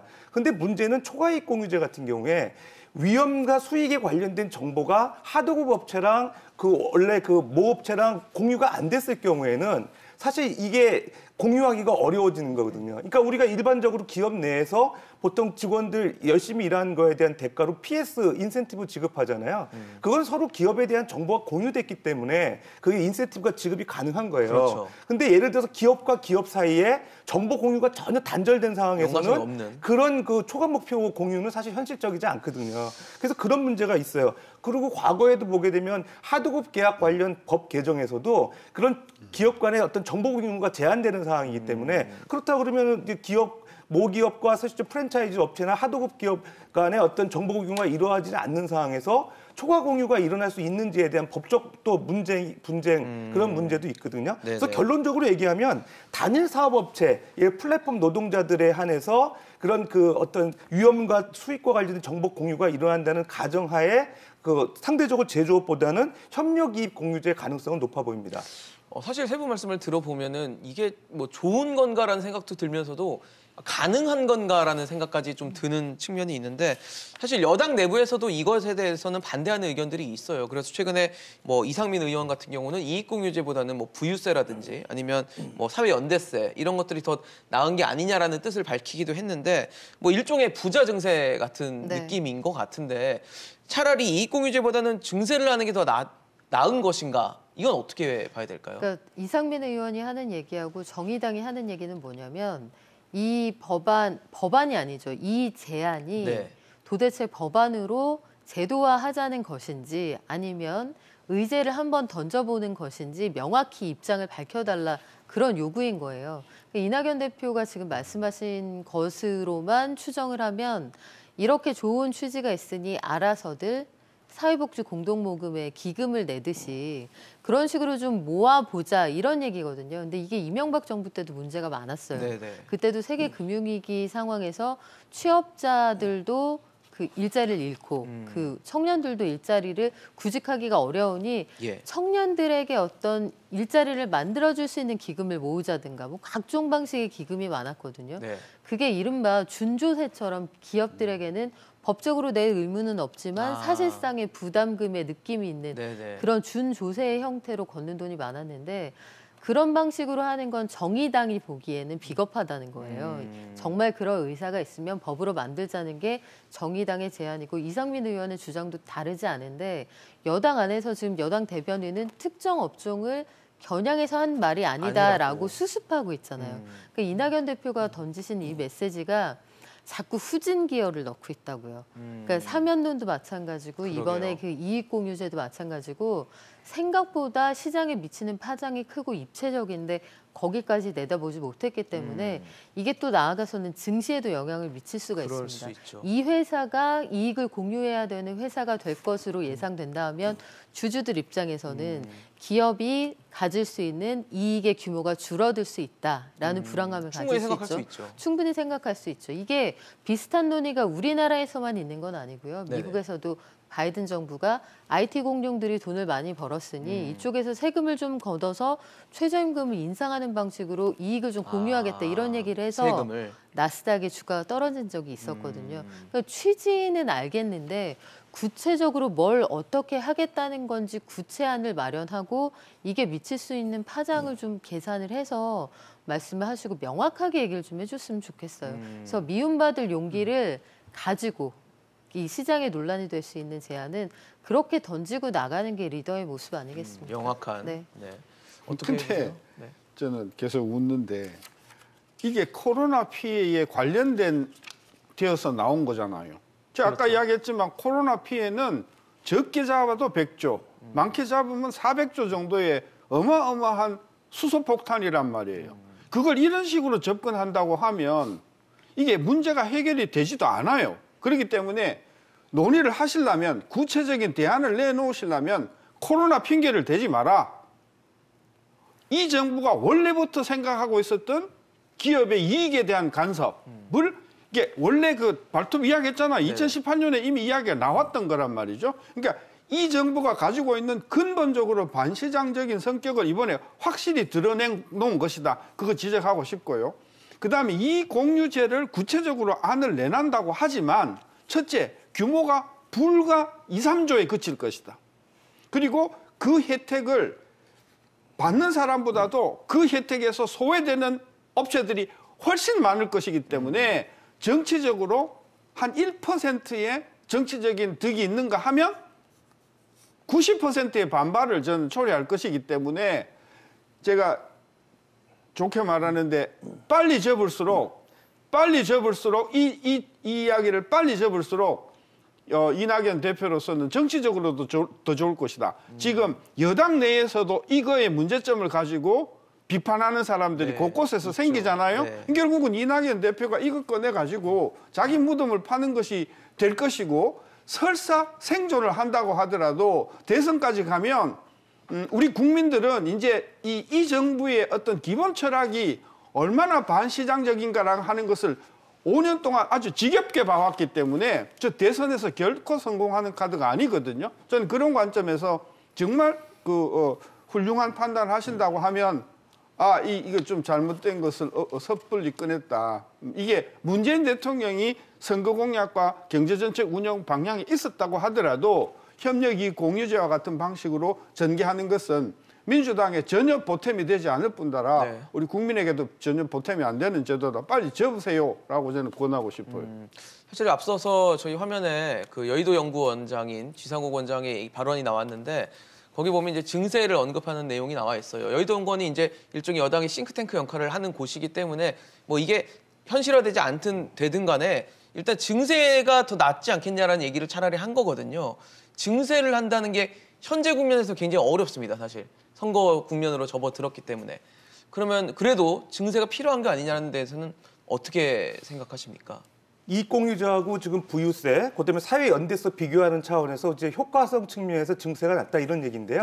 제가 결론적으로 보게 되면은 뭐 실효성 측면에서는 증세가 낮겠죠. 근데 지금 증세 카드를 꺼낼 지금 상황은 아닌 것 같아요. 그러니까요. 왜 그러냐면 일단 그 부동산세를 걷는 거에 대한 국민적 감정이 안 좋기 때문에 그 동의를 얻기가 쉽지 않은 상황이라서 증세 얘기 꺼내기 어렵고요. 그렇죠. 현실적으로 또 그럼 지표상으로 내용을 보더라도 우리나라 명목 GDP 대비 그 조세 부담률이 2019년도 비교했을 때 이제 27.4%였는데 전년 대비 0.6%포인트가 이제 올랐었거든요. 그러니까 2020년 기준으로 하게 되면 아마 조세 부담률이 더 늘어났을 거예요. 근데 이제 실제적으로 전체적인 조사 부담률 수준보다도 증가세가 상당히 빠르다는 거죠. 그러니까 우리나라 어떤 지금 GDP 대비 조사의 부담률 증가 속도가 OECD 국가에서 2위라고 해요. 1위가 덴마크거든요. 지금 1.9%고 우리나라가 0.6%포인트인데 네네.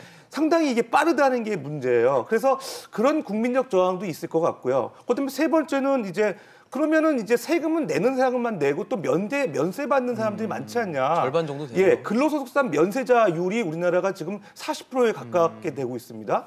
그러니까 증세를 꺼내기 위해서는 이런 형평성 문제, 그다음에 기존에 좀 많이 이제 부담하고 있는 거에 대한 부담 이런 것들이 해소가 돼야 이제 증세 논의가 가능한데 그런 측면에서 보게 되면 이익공유제보다 부유세나 사회연대세에 대한 효과성은 있지만 증세 논의하기 어렵고 어쨌든 코로나19에 대한 승자에 대한 누진세를 강화하자는 사회연대세가 좀 글로벌 추세인 것 같아요. 그래서 이제 뭐 구글이라든지 그다음에 아마존이라든지 네. 이런 기업들에 대해서 유럽의 그 플랫폼 업체들에 대해서는 이제 유럽에서 활동하는 이런 구글이나 아마존 업체들에 대해서 이제 그 세금을 과세하려는 움직임도 있고요. 최근에 이제 IMF 같은 경우 그런 얘기도 한번 했습니다. 고소득자나 대기업의 어떤 소득 자산에 대한 그 누진세 강화가 필요하다. 특히 이제 비정규직이 많고 사회보장 제재가 좀 불충분한 나라에서 필요하다는 얘기가 있었거든요. 예. 그런 차원에서 한번 우리가 좀 음미해봐야 될 내용이 아닌가 생각이 듭니다. 그러니까 현실성이 없긴 하더라도 최근에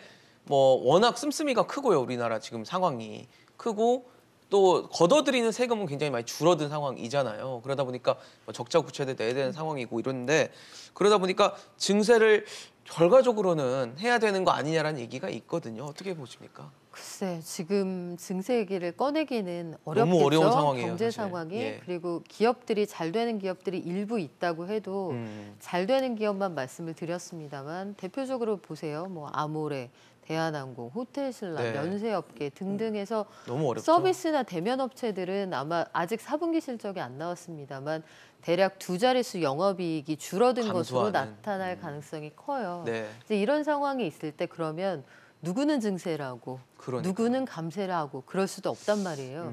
기업의 규모에 따라서 대기업 집단을 중심으로 증세를 한다. 그런데 그 가운데에서도 장사가 안 돼서 사람을 내보내게 생긴 데들도 있고요. 그렇죠. 그래서 지금은 괜한 증세 논의로 이 어떤 공력이랄지 소모적인, 에너지랄지 이런 것들을 소비할 때는 아닌 것 같고요.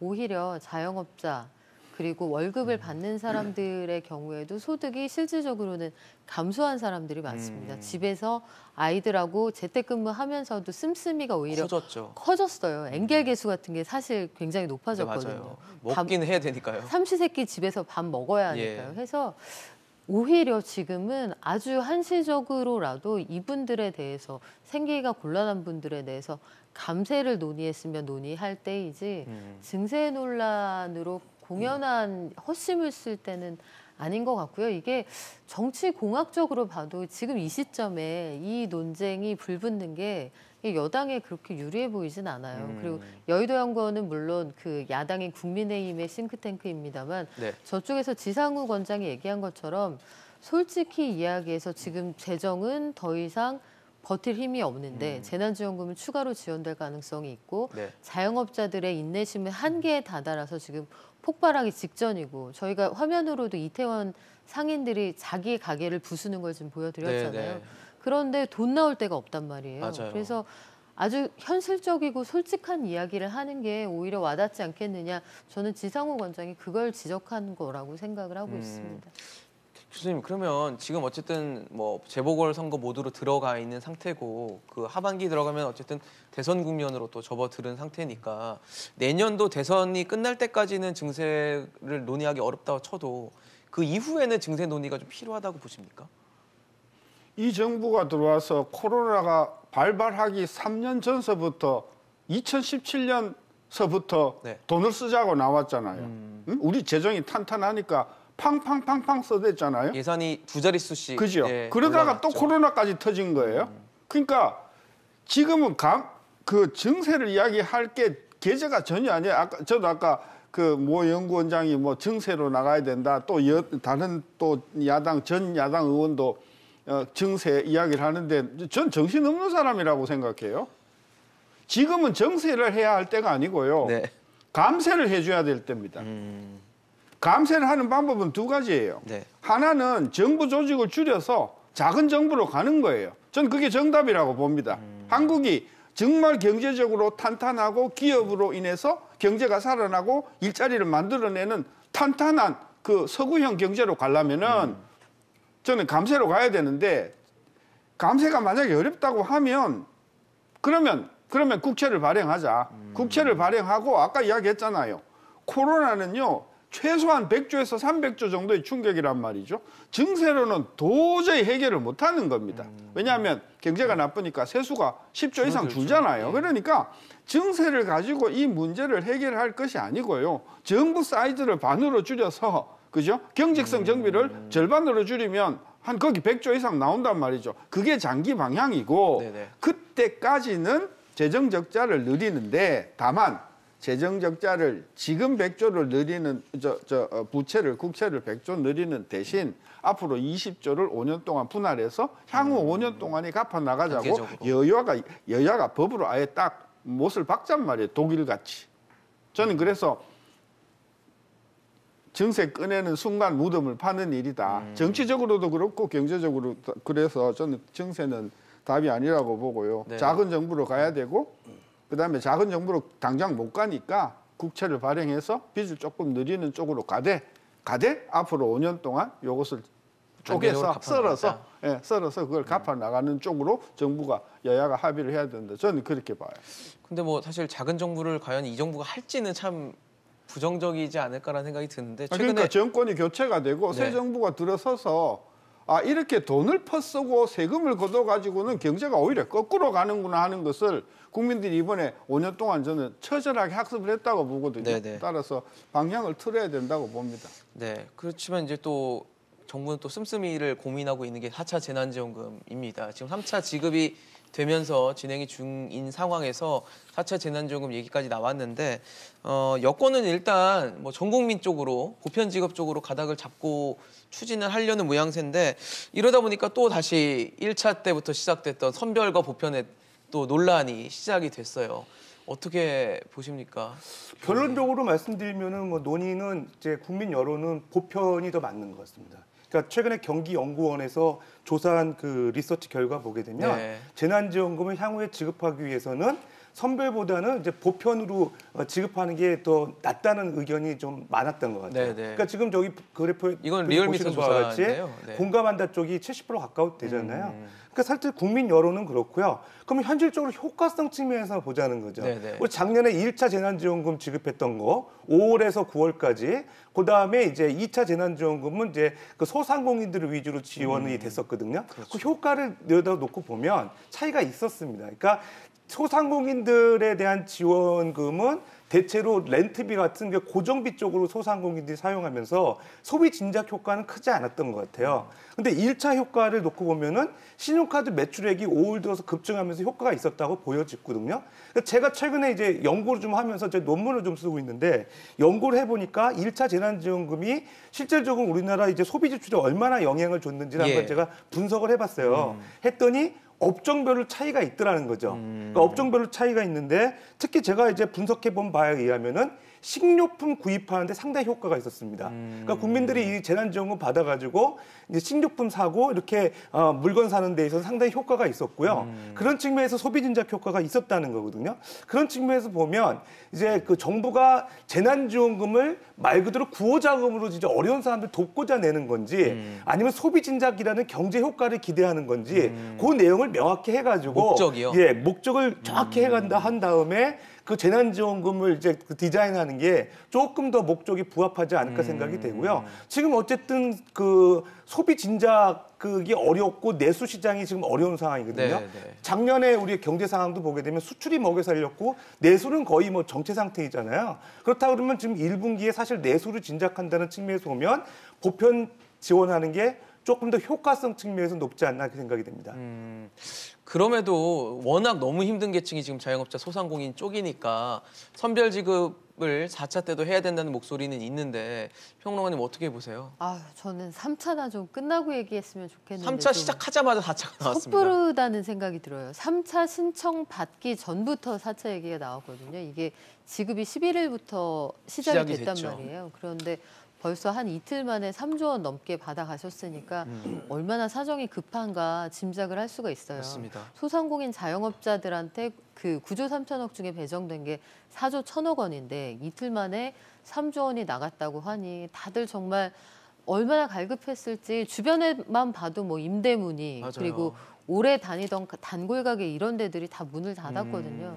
참 어려운 상황인데 일단 3차를 마무리하고 3차 때 지금 신청도 2월에 받는 분들이 있어요. 그 기본적으로 지급하는 분들 말고 신규 신청자는 2월에 신청을 해서 3월에 받게 되는 분들이 계신데 요것도 마무리가 안 된 상태에서 4차 그쵸. 얘기하는 건 좀 일러 보이고요.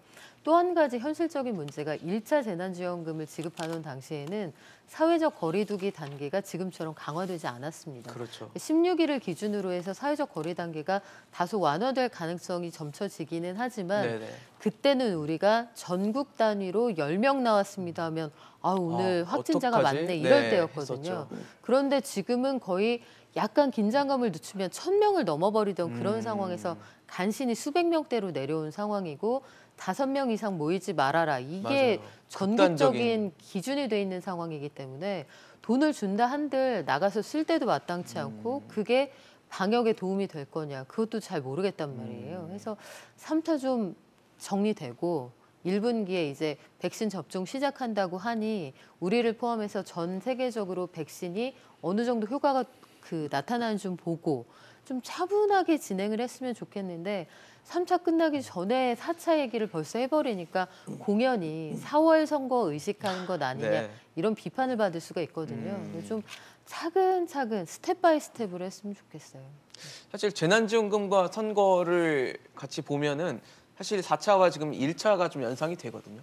1차도 사실 총선을 물고 들어가면서 보편으로 완전히 이제 기세가 바뀐 그런 측면이 있었기 때문에 이번도 뭐 아니라고 해도 정치적인 셈법이 있다라는 것에 대해서는 의혹을 가질 수밖에 없습니다. 그러니까 고등학교 1학년 정도의 어떤 사회 감각이 있는 사람한테 물어보면 4차 재난지원금이 정치적이냐 아니냐를 물어보면 저는 80% 이상의 고등학교 학생들도 이건 누가 봐도 정치적이라고 할 거예요. 솔직해야 돼요. 정치인은. 이게 정치적인 거예요. 그리고 제가 누차 이야기하지만 이번에 피해가 워낙 크기 때문에 자영업자로서는 한 분 한 분이 생사가 걸린 문제란 말이에요. 그러면 그분한테 조금이라도 더 큰 돈이 들어가도록 해줘야 되는데 이걸 또 1차 같이 그냥 싹 뿌리겠다고 해버리면 결국은 돈은 돈대로 쓰고 또 써도 경제는 안 살아나고 그리고 자영업은 계속해서 죽고 자영업들을 보고 한번 물어보세요. 다 물어보면요.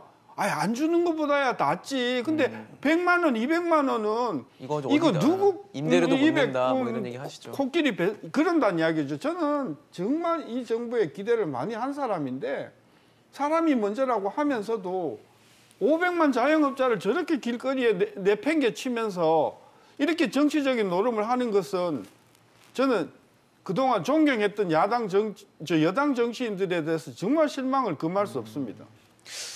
마지막으로 하나만 더 질문 드려볼게요. 사실 실물 경제 내수 시장 너무 안 좋은데 주식 시장은 요즘에 정말 호황입니다. 3천을 넘어서 이미 새해 들면서 넘어섰거든요. 이런 유동성 장세가 어느 정도까지 갈 거라고 보십니까? 뭐 결론적으로 말씀드리면 당분간 지속될 가능성이 있습니다. 그러니까 실물 경제하고 금융 간 괴리 현상이 나오고 있잖아요. 예. 주식 시장 또 부동산 시장 뜨겁습니다. 근데 실물 경제는 내수 침체돼 있고요. 너무 얼어붙었죠. 그다음 고용 시장 얼어붙었습니다. 그러니까 왜 양극화가 생기느냐? 두 가지 이유 때문에 그런 것 같습니다. 금리 인하하는 완화적 통화 정책, 그다음 정부 재정을 늘리는 확장적 재정 정책. 그게 사실 두 가지 이유가 되는 것 같고요. 실제로 이제 시중에 돌아다니는 현금, 그다음에 예금, 현금화가 가능한 금융상품까지를 우리가 광의적 그 통화량이라고 그래가지고 M2라고 그러잖아요. 그게 이제 3,000조 이상이 되거든요. 그럼 그런 자금들이 어디로 가느냐? 이익을 많이 낼 수 있는 부동산이나 그다음에 이제 주식시장으로 몰려 들어간다는 거죠. 그리고 실질적으로 이번 또 정부에서도 어느 정도 실제적으로 이제 유일하게 이제 이익을 많이 내고 있는 금융시장, 자산시장에 대해서 뭐 제동을 걸어가지고 국민들의 비판에 직면하기를 원치 않는 것 같아요. 그렇다 그러면은 당분간 정책의 우선순위도 상당히 이제 경기 부양 차원에서 금융시장을 지원하는 쪽으로 간다고 봤을 때 네네. 오히려 돈 있는 분들은 주식시장에 투자해서 이익 많이 보고 네. 그 자금이 없는 분들은 오히려 투자를 못 해가지고 상대적으로 기회비용을 이제 부담하는 오히려 양극화가 심화될 가능성이 있고요. 네네. 다만 올해 상반기에 또 경기가 좀 예상외로 좋아지면서 금리 인상 카드가 이제 미국이나 우리나라에서 움직인다고 했을 때 조금 이제 주식시장이 부정적 여파는 있긴 하지만 그럴 수 어쨌든 있겠죠. 자산 양극화에 의한 그런 그 유동성 장세는 당분간 지속될 가능성이 높아 보입니다. 알겠습니다. 뭐 유동성이 지속될 것이다라는 예측을 해주셨지만 역시 가장 큰 문제는 코로나19로 인한 타격을 얼마나 완화하고 빨리 좀 이제 쓰러져 계신 분들을 이렇게 세울 수 있을까일 겁니다. 정치권이 정치적인 셈법보다는 지금 현실에 대한 좀 적극적인 지원으로 나서 주시기를 기대하겠습니다. 오늘 신세동 교수, 서지용 교수, 박연미 평론가와 함께했습니다. 고맙습니다. 네, 감사합니다. 이슈인직설 오늘 준비한 소식 여기까지입니다. 지금까지 시청해주신 여러분 고맙습니다.